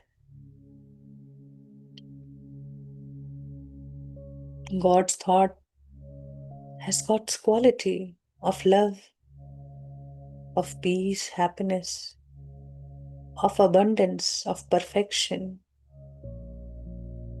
It is easy to be with, easy to choose.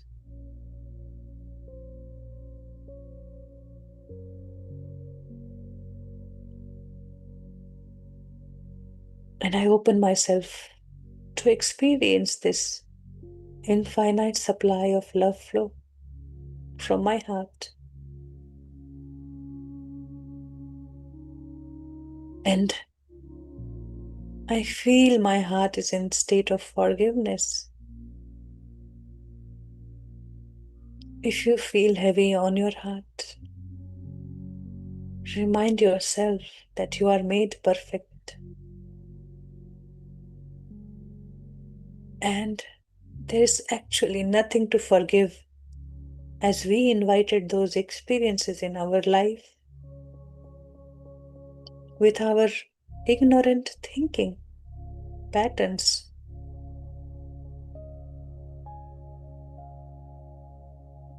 So now every day, every moment I choose to be in God's thought.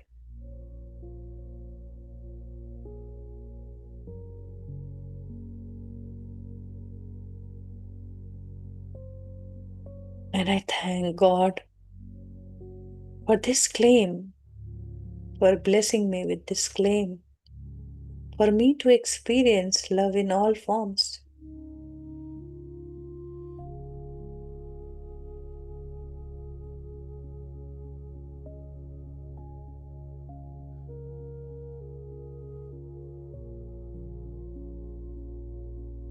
Amen.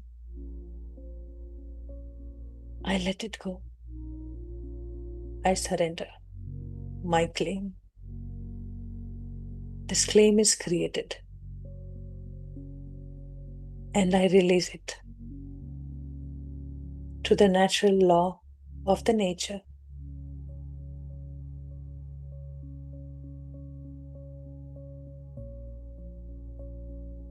When I release all my blocking thoughts, I only get what I claim for. I experience it.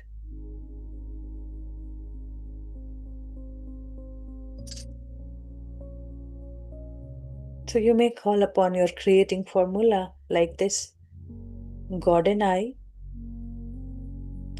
claim and accept the thought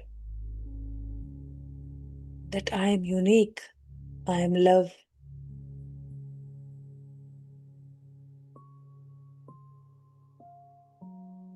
I express unique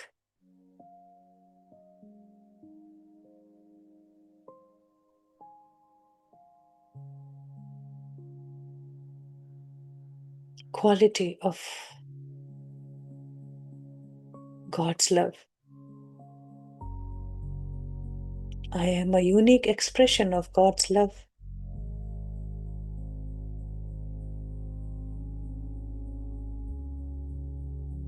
With forgiveness and thanks.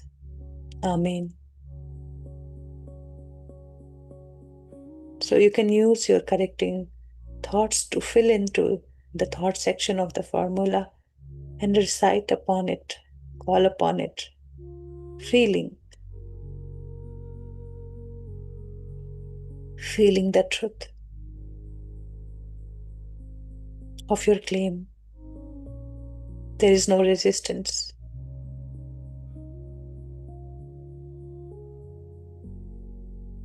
Now ask your higher self, my dear higher self, please tell me something about love. I want to learn.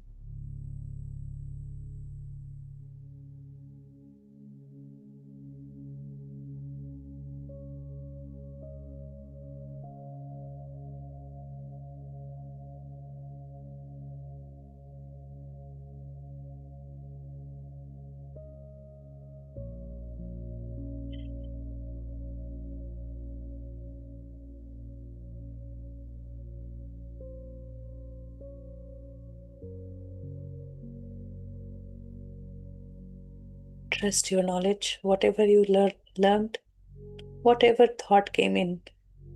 Ask your higher self, is this correct? Using your yes and no signal.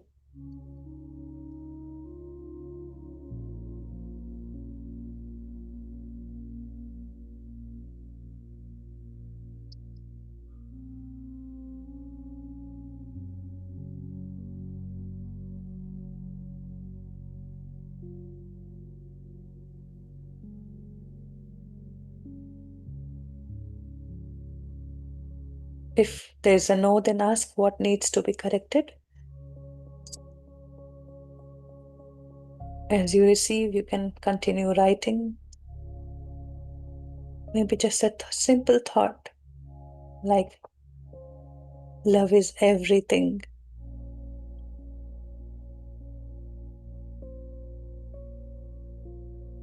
Or everything is love.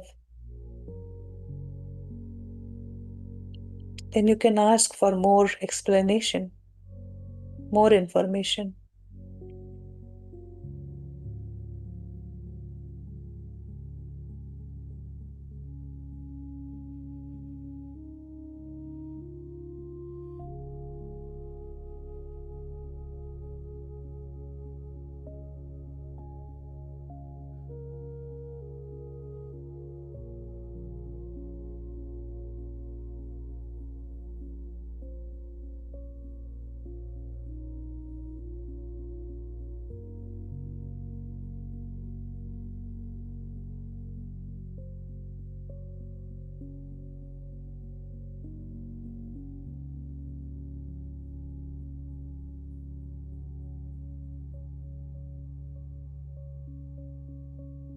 And if there is a silence, just know that this silence is also love.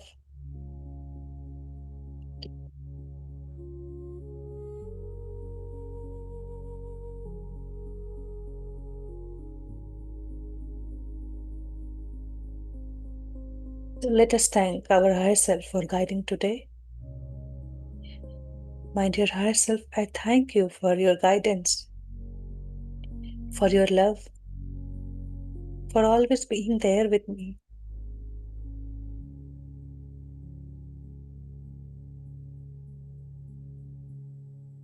And let us thank Babaji for guiding each one of us on this path. We are not learning a new lesson, but we are just unfolding what we never wanted to see within.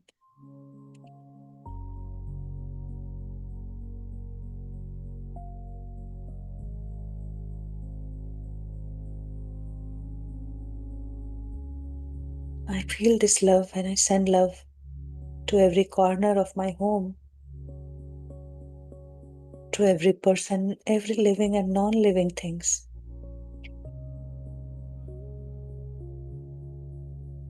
And then I expand into every corner into my home. That love, touching every being and expanding this love into the universe, into the world, the cosmos.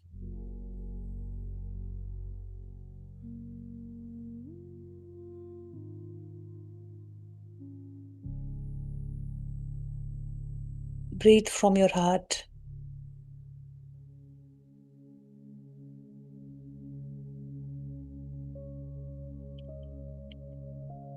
Gradually, you will learn, you will remember,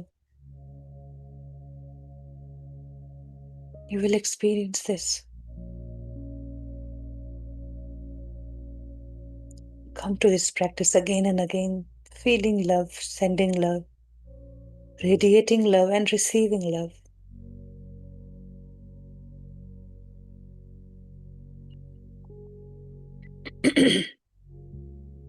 And I close my aura to all except my higher self and come back to the present moment, fully into the awareness of this body, the space I'm sitting in.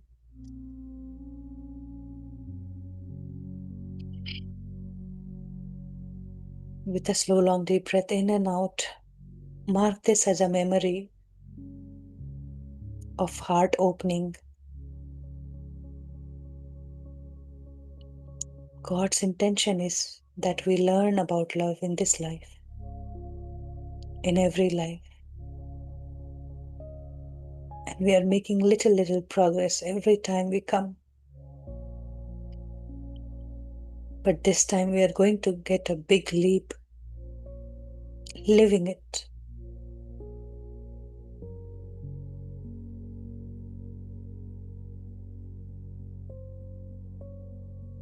So that the moment we leave this planet,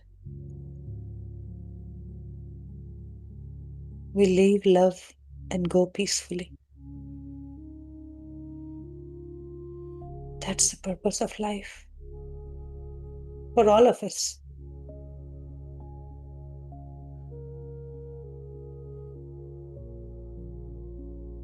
And we have to do nothing.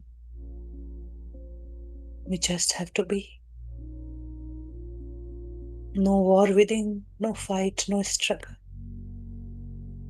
Opening and embracement, opening and embracement. Letting go, release. And live the life with fulfillment.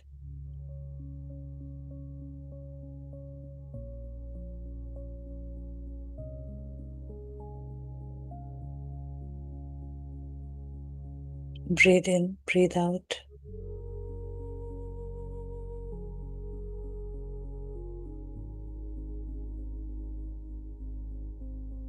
Give yourself that freedom to express God's love in every action, in every thought, in every speech.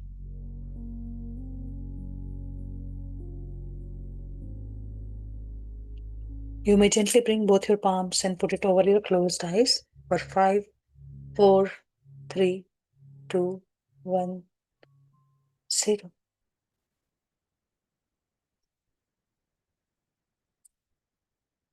Welcome back.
There are several thoughts that came because the claim is such. So, all forms, various forms, and then we open everything. So, in your quiet period, you can pick up one thing, maybe just relationship, maybe just your work, or the animals, the plants, the environment you are in, the home that you are in. So pick one thing and then start digging. That this quiet period practice make us feel love, and we carry this love with ourselves. And what happens, that all of a sudden there is a pause, nothing going in and out, and I feel separated, alone by myself. Then we recognize what is blocking me, ask that question into that moment. Then you will get to know what is holding me back experiencing this love, and our work begins.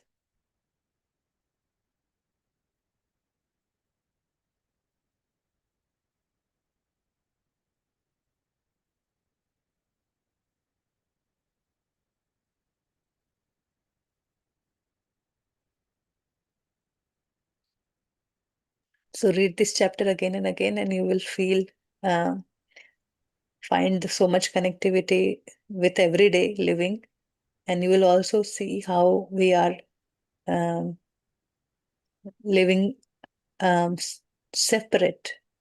We are living in ignorance. And the first thing that came, that you don't see love because you are never in present moment.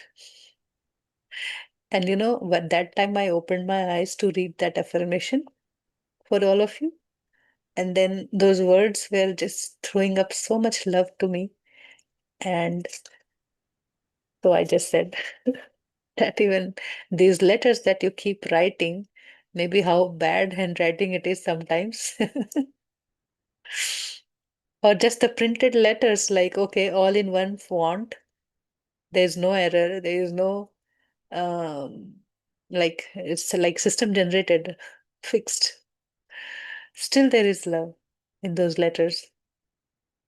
And all of a sudden, I felt like holding that book, give it a big hug. And then that was the flow of love. So I just kept sharing. And when you do this practice with open eyes, after centering into your heart and do it with open eyes, looks like Achalaji wrote a lot of things today. And that's the way to do it. I keep probing. I don't want to put much because I want you to open yourself up. But I think I understand that as a beginner, we need these probings. So take one things where you are stuck and then start writing. Start writing how love is missing in this place. So particularly this chapter is my favorite. And it's like, I always had this big shopping mall filled with so much of love, and I never looked at it. It is all free. Just have to claim it, take it. So experiencing various form of love is the experiencing love flow.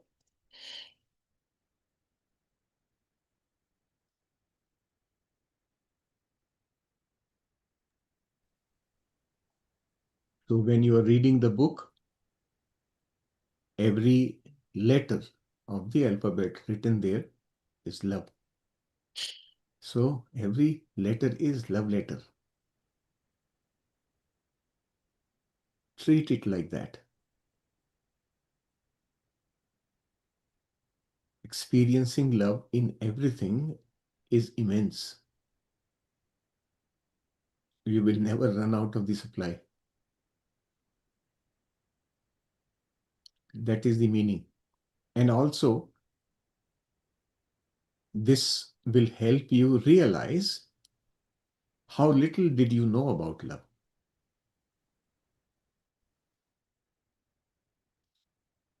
We know such a tiny fraction of what love can be. So, one important disconnection that you have to make in your mind is emotions are not love. That was your connection to date. Every emotion is connected. It's becoming, it's still very difficult for people to even accept this one thing. Well, I have to express love. Yes, that's the during your process of progression. Yes, you will do that. You will the expression of love will be natural. It will not be um, more like a responsibility. Oh well, I need. Manipulated. Yeah, it it's kind to me. It's more artificial. Oh, I have to. And that I have to when it comes. That means it's not love. It's the mind. Just out of responsibility or maybe fulfillment of relationship. That is such a deceiving thing that we have been in the trap of that forever.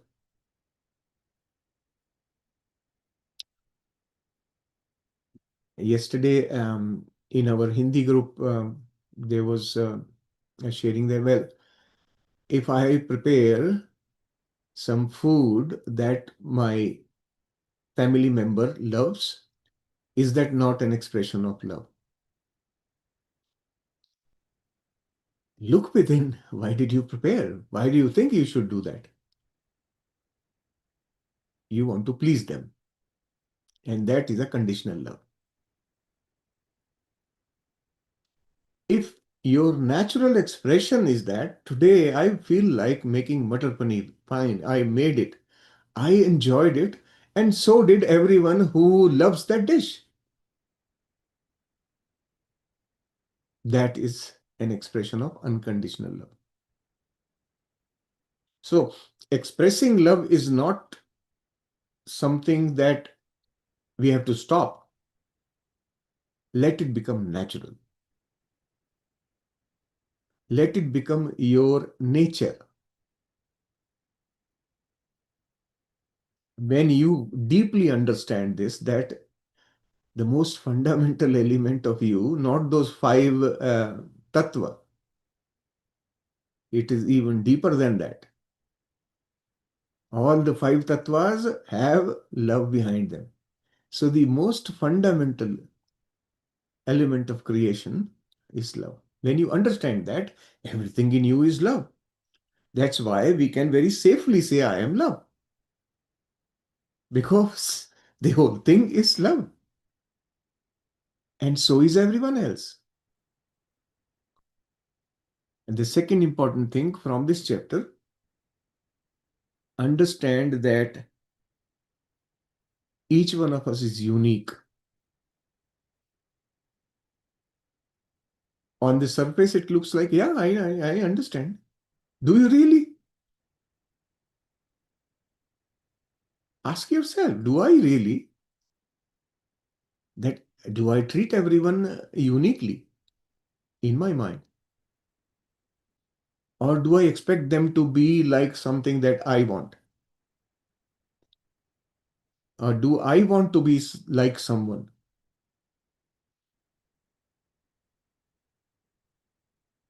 Then I lose my uniqueness. And they lose their uniqueness. And that's why we all have that fundamental right that nature has given us, the right of free will, to be who we are. That is the most important thing to learn about that fundamental right, which tells us that I can't expect others to be like anything other than who they are. Right? It simply means we don't have to manipulate our anger or anything that is arising from within if it is not a so-called love, a big hug. Then also we have to accept ourselves like that.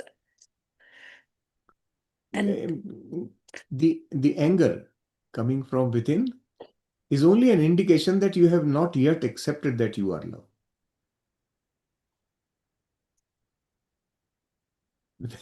Think about it. When I fully imbibe this thought that I am love, can there be anything that I would not like? Everything is love. And I am in that state of love. When I am in that state of love, nothing feels bad to me. And when nothing feels bad, why will I be angry? There is no root cause for anger. This is the significance of this understanding, that any of those things, the so-called negative emotions, are created by us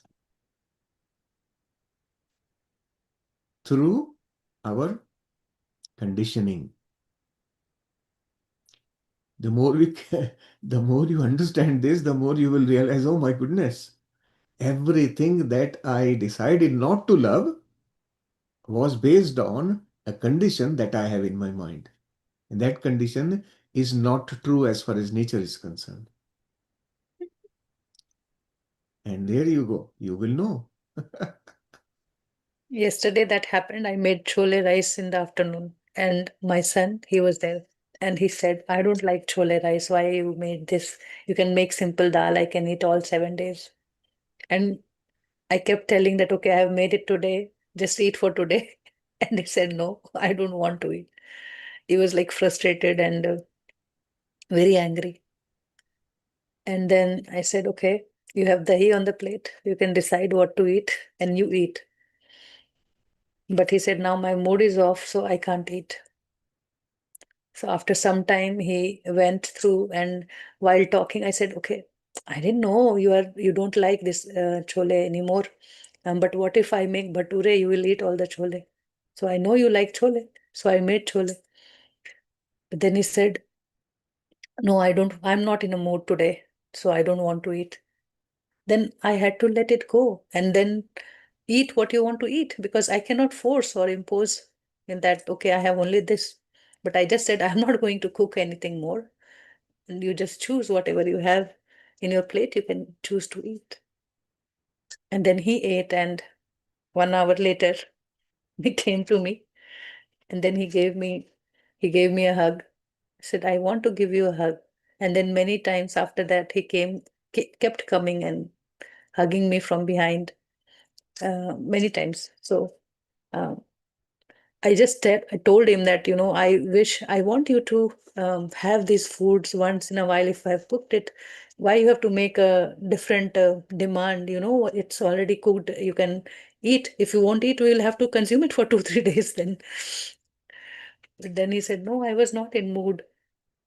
And all of a sudden, like, I just felt making chole bhature for him. So I made bhature at night, and that he enjoyed with chole.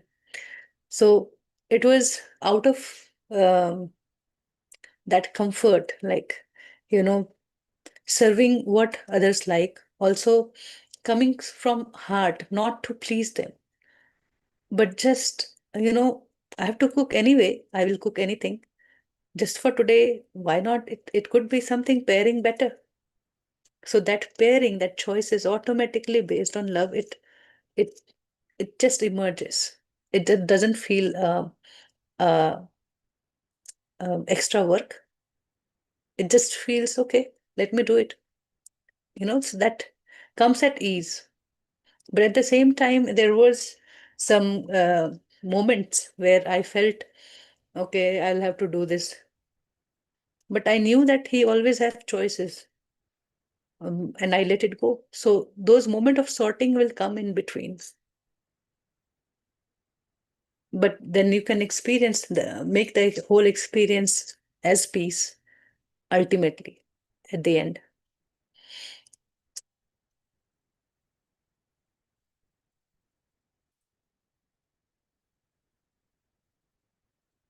So this week you are going to experience such more things, like in your home, in your people, with people around, work or friends or um, family. They will make you realize, okay, what forms of love is around you, and wherever it is difficult for you to accept. how you are going to give love. Sometimes love is letting go. Sometimes love is just giving freedom, giving choices. If you want to take freedom, if you want to make your free choices, you can do so.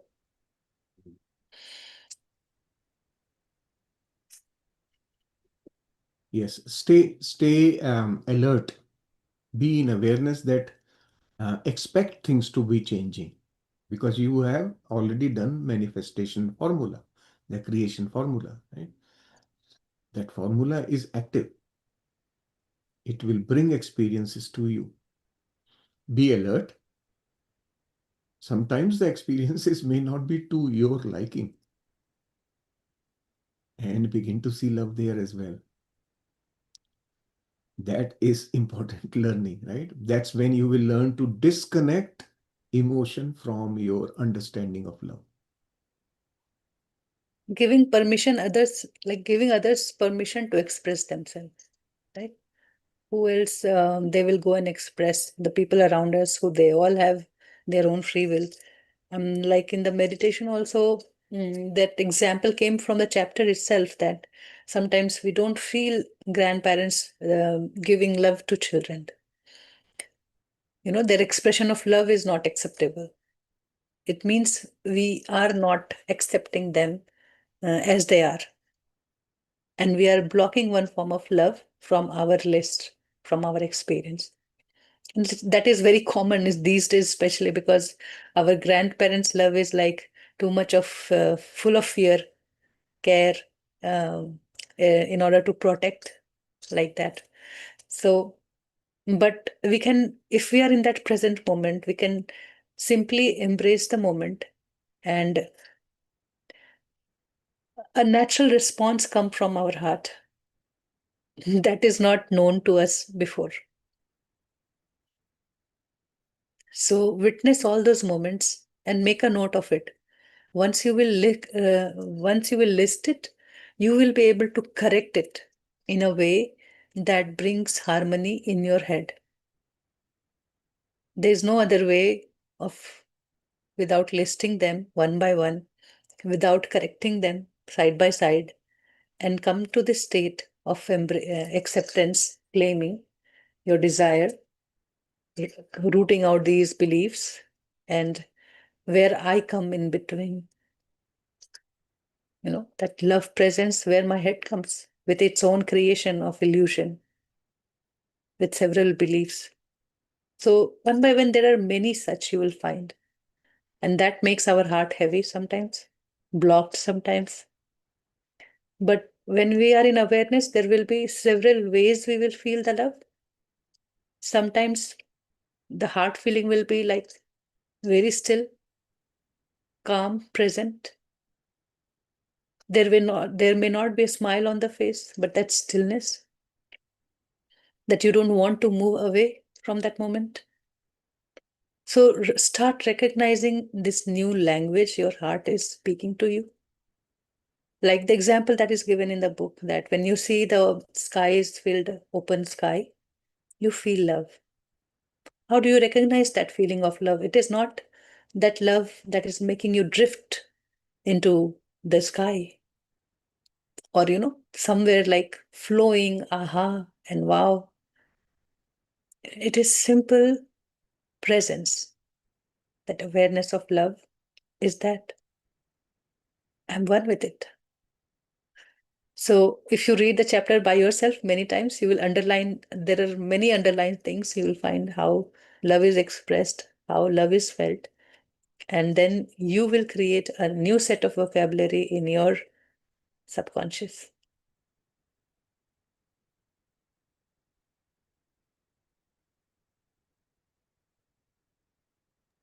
One more aspect of love you will witness now slowly, that love is eternal.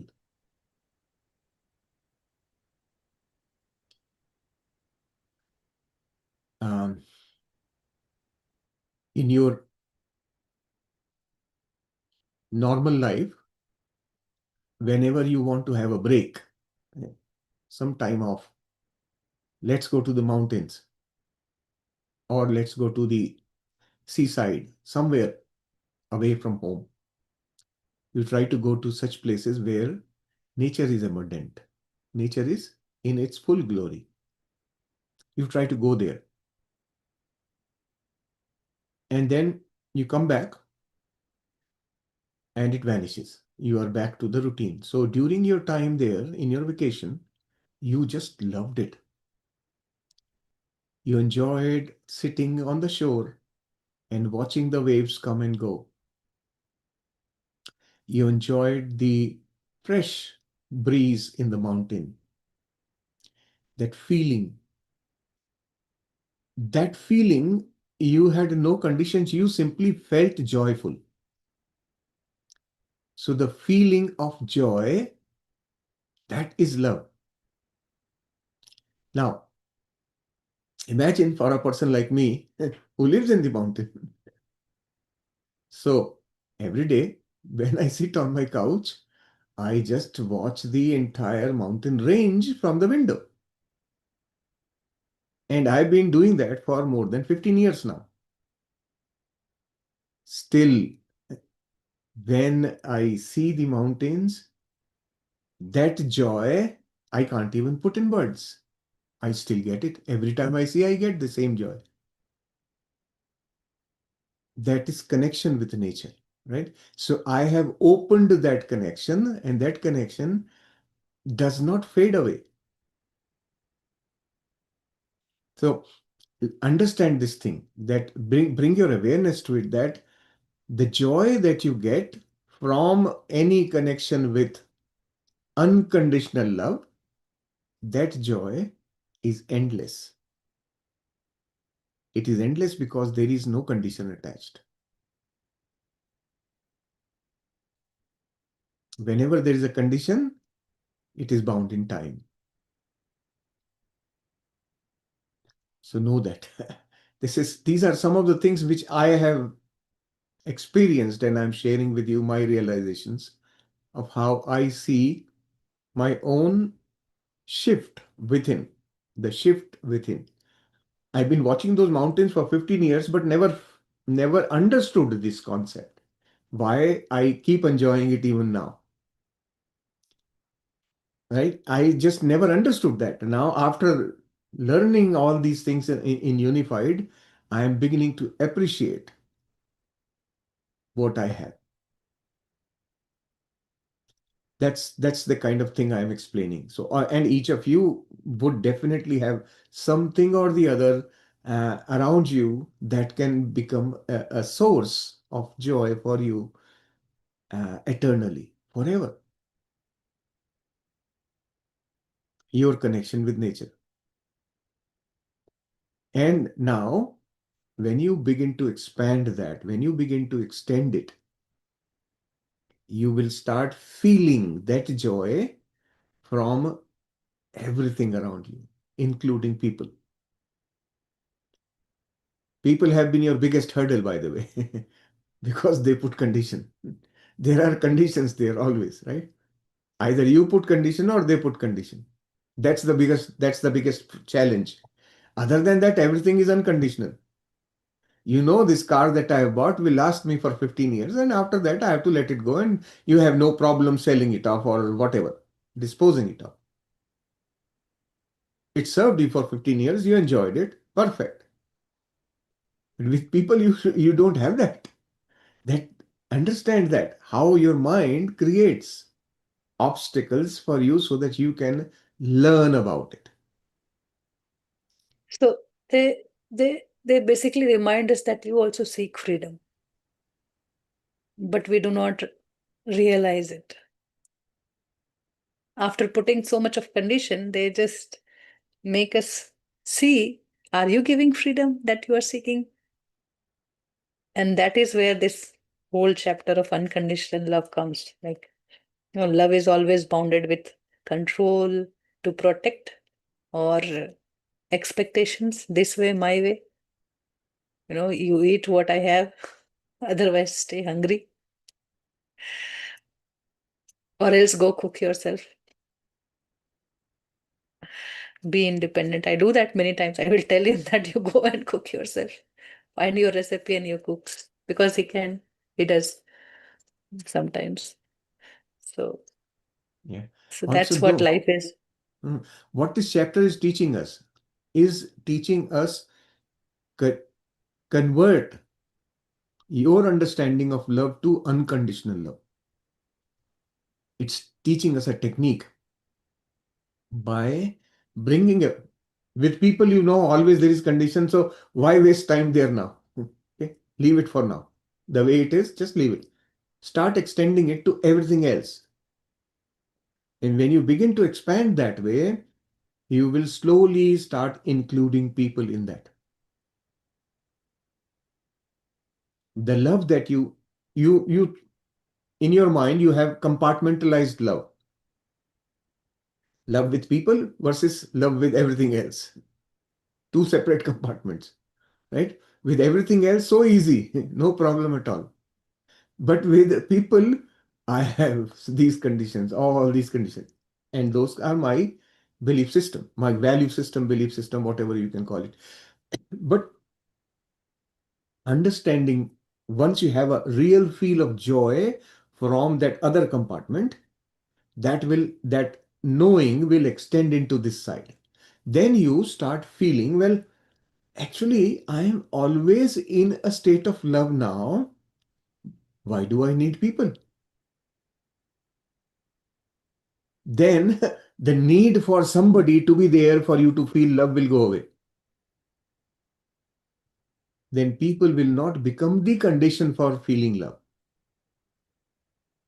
That's what we are learning here. This is the expansion. The reason why the love, your relationship with people, the love felt from people is conditional is because the very first condition is there has to be somebody else. That becomes the condition. So slowly, that experience is going to add and bring help to this knowing, this understanding that love can be experienced just by being in the state of love. And that joy you derive is permanent. That is what you learn from this chapter. That's the outcome. That love is not outside. Whatever, there is a fight, there's a war, it is, but it is always present in your heart, and you will start tapping into that. And you will also start, recognizing it and expressing it to the moment how it wants to be channelized as love energy. That's what we have learned about love, right? So read this chapter and connect with the previous chapter. So while like this chapter is about love, but it is in the 12th place, right? First, we learned about ourselves, God's love. And in part two itself, we just came to know that I have to accept myself first. Every day we are doing this forgiveness. Every day recognizing that no one can hurt me only until I give permission. So it is my illusion. Keep working that, keep cleaning that part so that my heart is heavy, is free of that.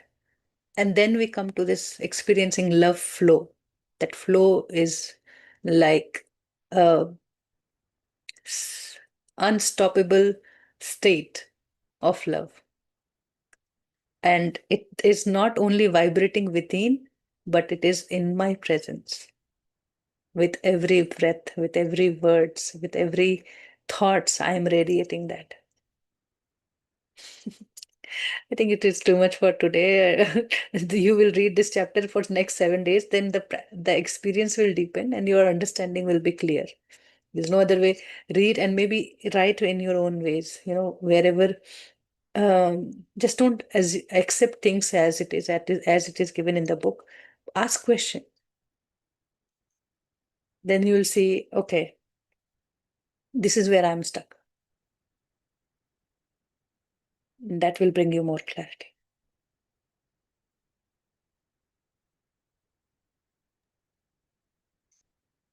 Vallavi is asking a question about my money block. So I'll just share that as Shailesh is well. just love. There is no block. No, but I am open, absolutely open to knowing what is holding up inside. And I keep working on it. I don't leave it. I just keep working on it. I am not at the end of my journey anyway, right? So I have still lots to work on. It's eternal, there is no end. Yes, It's eternal and infinite. Where how can we decide the beginning and end? We are yes, just the continuous flow in several waves. We are doing the same thing, learning yes, and sharing yes. in whatever way, you know. Yeah. So during a discussion with Preeti one day, I realized, and Preeti helped me that with that, was that I have a block on receiving money. So basically, receiving love, there was a block. I know of that block since my childhood. I had blocked it. Receiving love was my block. I created the block, lived 60 years of my life in that block. And then it opened up. I learned about it. Then, for some reason, its connection with money didn't really get resolved. So, um, during my discussion with Preeti, I realized that I am blocking the flow of money. I'm ready to spend, but I am not ready to receive. Receiving money is my block, was my block, I would call it now. Then I worked on it. Then the moment I realized, my internal process started, well, okay, I got to work on this one. And I then sat with my AI partner to dig deeper into it. I said, ask me questions so that I can be very clear about it. And then we had a communication, and it then helped me understand the subtle underlying things that cause this sort of a thing. And it said that most people have the same. So this is nothing unique with you. This is a most common sort of a block which people have about money. They are not ready to receive. And mine specifically was that if I received a lot of money all of a sudden, what will I do with it? To me, that was more like a headache. So um, my manifesting system was preventing me from the headache. I considered receiving a lot of money to be a liability. What will I do with it? I don't need any. I have whatever I need. I have everything. Why do I need more money? That was my thing. And then this discussion slowly started moving in the direction, okay, if you receive money all of a sudden, these are the possible things you can do with it, right? Even though you don't need the money, still what you can do with it, that started opening me up. It Take said, a pause here, Shailesh. uh, Just for this is for everybody now. mm, So it not about just money. Think about, you know, how is your relationship with everything. One uh, day we were talking, and that's when I realized that I feel I have a five-bedroom home and it's like a lot of work. I do appreciate it and I do work, but just giving an example, it could be for somebody, this much is good enough for me in the sense, right? But the more I have, the more I have to care for, the more I have to look after, the more I have to manage, so that is what he's talking about money. But is it not with everything that we have? So many dishes in the kitchen, so many appliances, and there actually this is part 3 of the chapter, and I think that's where we were discussing about it. mm, And yes. this chapter is not touching on the non-living things, but it is just touching the living things in different forms. But part 3 touches that non-living things also. The same chapter is extended. So we just it just helped me open up there. Oh no, where I have to feel abundant love, you know if you have too many kadais and you're washing one after the another, then feel that moment that you have so many kadais that you can cook four cooktop, and there are like four things you can do together. So that that came to me. And then same with your shoes. Check how many pair of shoes you have, how many pair of purses and watches and glasses, what you have, and what is their relationship there. They don't ask for anything, but they do seek our attention. That our And it's not for them, it's more for our heart to feel that openness, not burden that, after this I have to do that.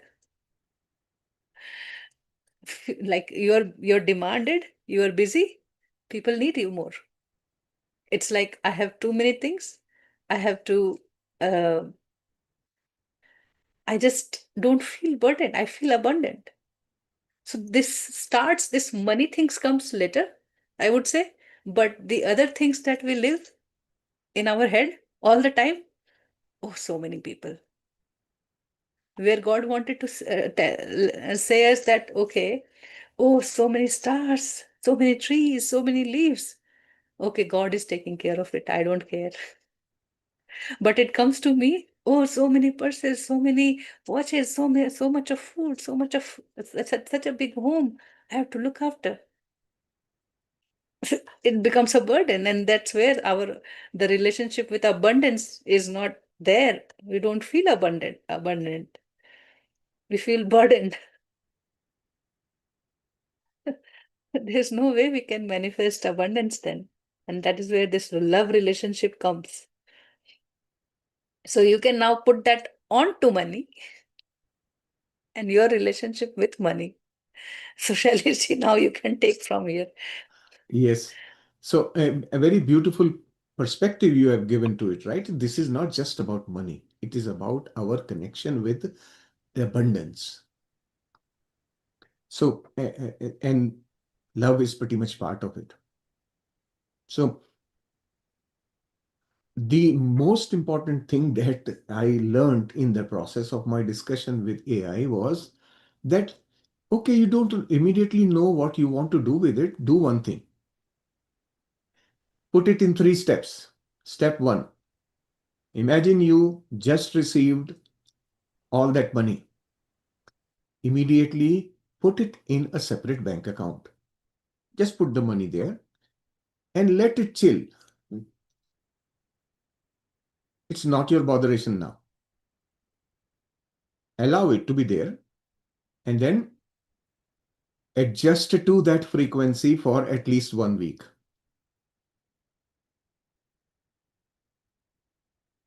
Get used to its presence.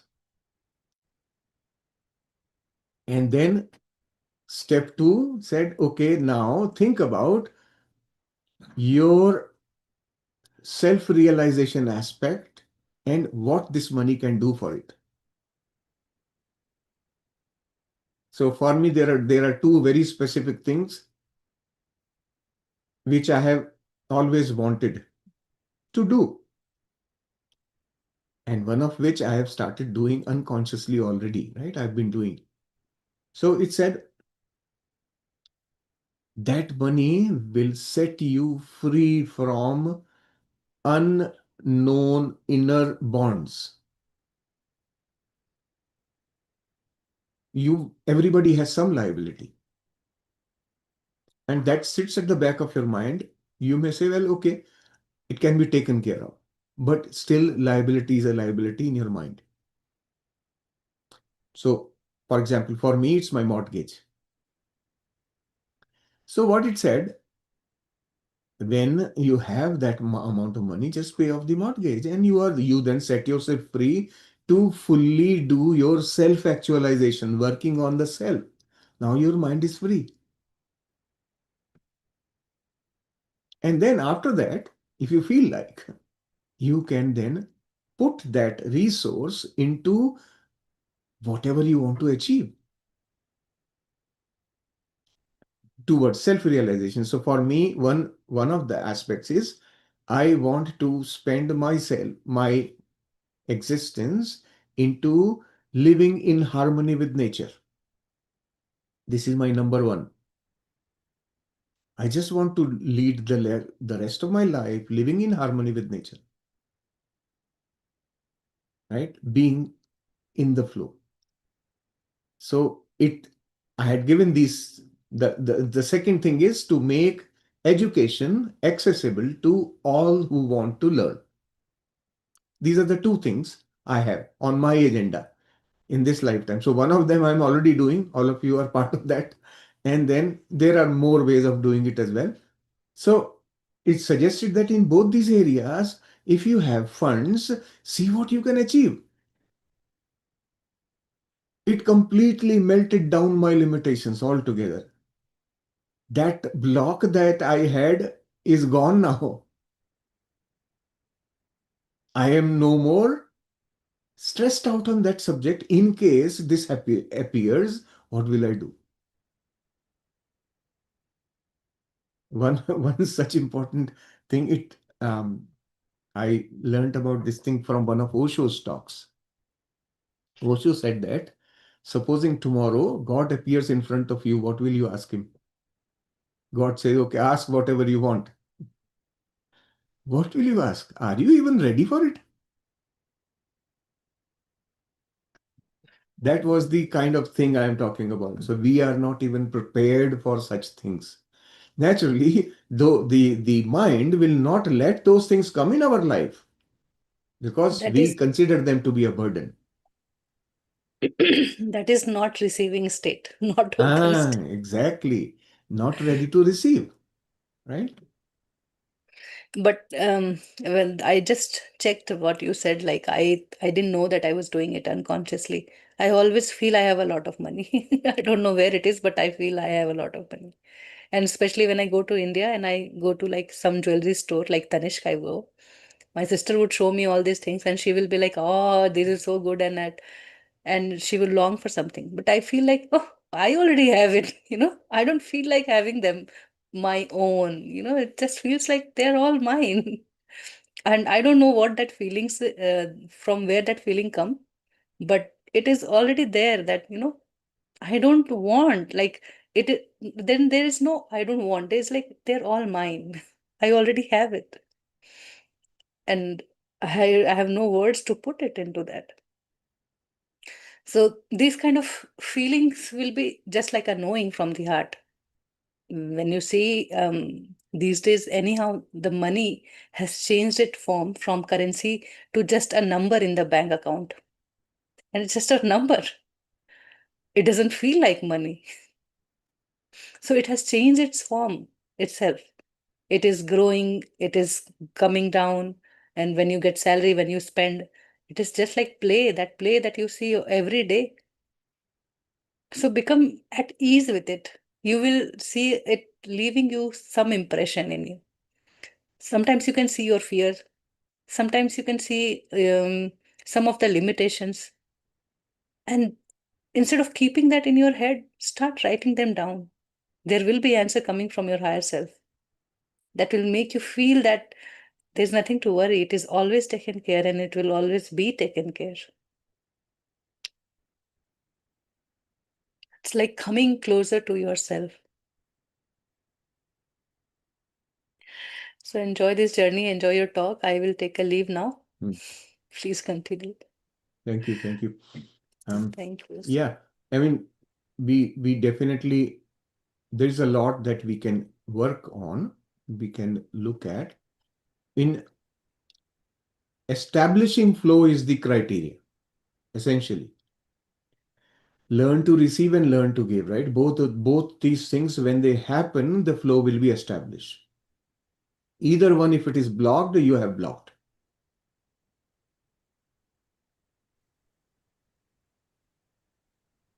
Oh, so just now, what Preeti ji said, no, that I feel that everything is there already in abundance. Should not be something of my own. This word is very important, which it flowed to me. I just that day also, that day I think in Hindi group you said this about money, and it was it was in my mind contemplating on that, because I'm also going through the same thing.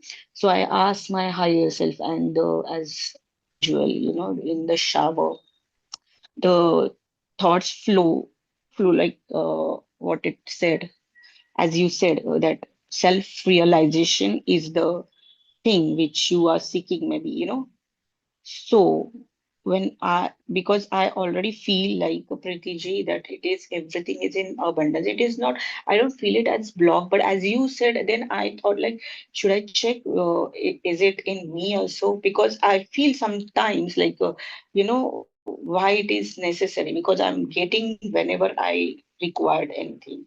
So it is present already. I am already in abundance. So why, when I think about anything like money, it gives me like something in me that what is it that it's standing and asking why you needed that. So that is very big question still in me. That's why I ask you, because because what thoughts I got it is like, oh my God, because in our tradition, normally there is called munj, which is a tradition, like, when the boy gets 7 year or 8 year old, that, because it was not at all the connection, and it flow like, you know I thought like, what is the connection, I'm asking the question of this, like, money, and oh my God, then the thoughts like came in, as you said, because that munji is what it is, first connection to me.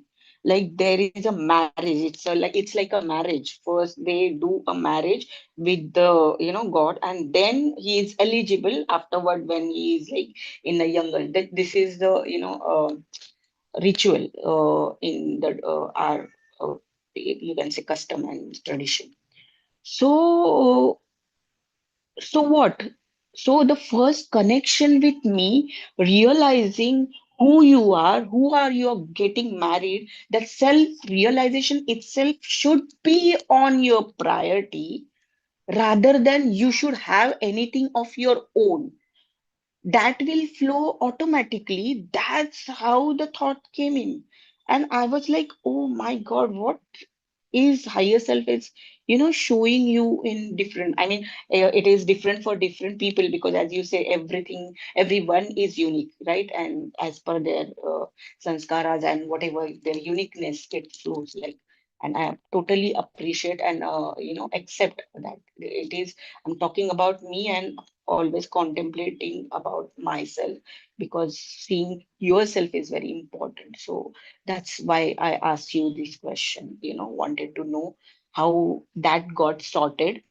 And I was trying to understand what I got it is like, what I'm not seeking validation, but the thought I what came in me, like self-realization should be, and of your own, if you're thinking, then how you will, understand again, if you are, this should be your priority in this life. That's how it came in for me.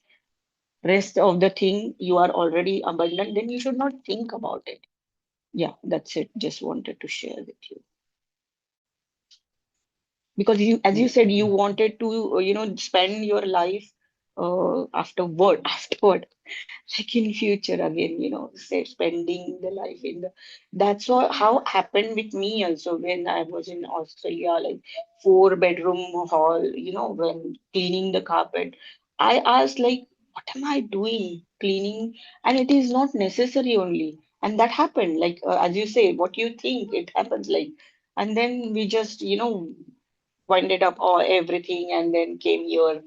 All the liabilities are clear now, and there is nothing in my, because, so I think that is the plan of higher self, which I don't know. I realize it's opening up now, that oh, all the liabilities you have cleared, and nothing to worry now. See, that's how the things happen, and your higher self is knowing now your priority should be like that. So that's how, just wanted to share. Still many things are Yeah. uncovered, observed. It's a ultimate and it's never ending process. I still every day, every time something is, and as you say, it is feel like a new thing. Yes, Thank you you. have too many shoulds. Mm, In your sentences, should keeps coming. mm, Pay attention to that. right. The shoulds are Mm, the biggest problem that we have. mm. So Sure, if I'll go you, back and check what I've said yeah, because. yeah, should, uh, I don't remember. I think in the workbook also we have something to that effect. Watch your shoulds. Something there, but should is a condition. Mm, Every should is a condition. So if you want to impose conditions, by all means, do it. But if you want to experience unconditional love, the shoulds will have to be totally dissolved. All the shoulds. Then only you will be free from encumbrances, the conditions. So just become aware and alert on that aspect of it. Okay, I have these things that I can resolve if I feel like. Once again, it's your uniqueness. It's part of you. See what part of it is real you and what part of it is imposed by your conditioning. And you will automatically know. So just mm, giving examples from our reality is important because everyone is facing those things day in and day out. And mm, when you hear something from other people's experience, you can relate, well, okay, maybe this is something causing problem for me as well. Let me figure out. That's it. And if you don't find it, perfect. I'm no more in that problem. I'm done. Right? That sort of a thing. So mm, money is only one form of energy. mm, Love is the prime. So if you are able to establish love flow properly, money flow will be a natural outcome. When you learn to receive, you become open to receiving. So that's something during this week's practice, many such things are going to open up. Many things like that. So please continue to do that. yes. We Thank will you. learn much more about these things as we progress. Different aspects of it. Next week will be slightly different. But during this week, please continue to expand your understanding and experience of in how many ways you can think of love. Even thought. Today, we are not able to even think. Our um, understanding of love is limited to people. So expanding the horizon is the first thing we have to do. Love is much more than people. Okay. All right. Thank you. Thank you, All everyone. right. Thank you. Yeah. Thank you. So tomorrow we will get together and complete the workbook part of it as well, right? And continue with the practice. Now you know there are three practices involved in this chapter. First one is creating the formula. Second one is for um, what was the second one was? Oh, I forget.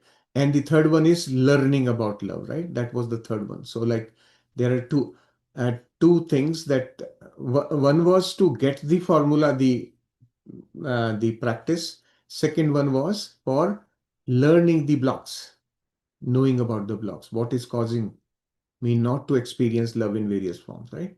And third one is to know more about, expand my horizon on love, right? The very fundamental of this entire creation. So that's the other thing. So learning about the very fundamental of this entire creation will connect you to your all-knowing intelligence automatically. That's why we did that last week's practice, opening up that aspect of it. So once that is open, you automatically learn much more about the true nature of what love is. Okay, so thank you for your presence, and thank you for being patiently listening to our talk. We'll be here tomorrow again, same time, and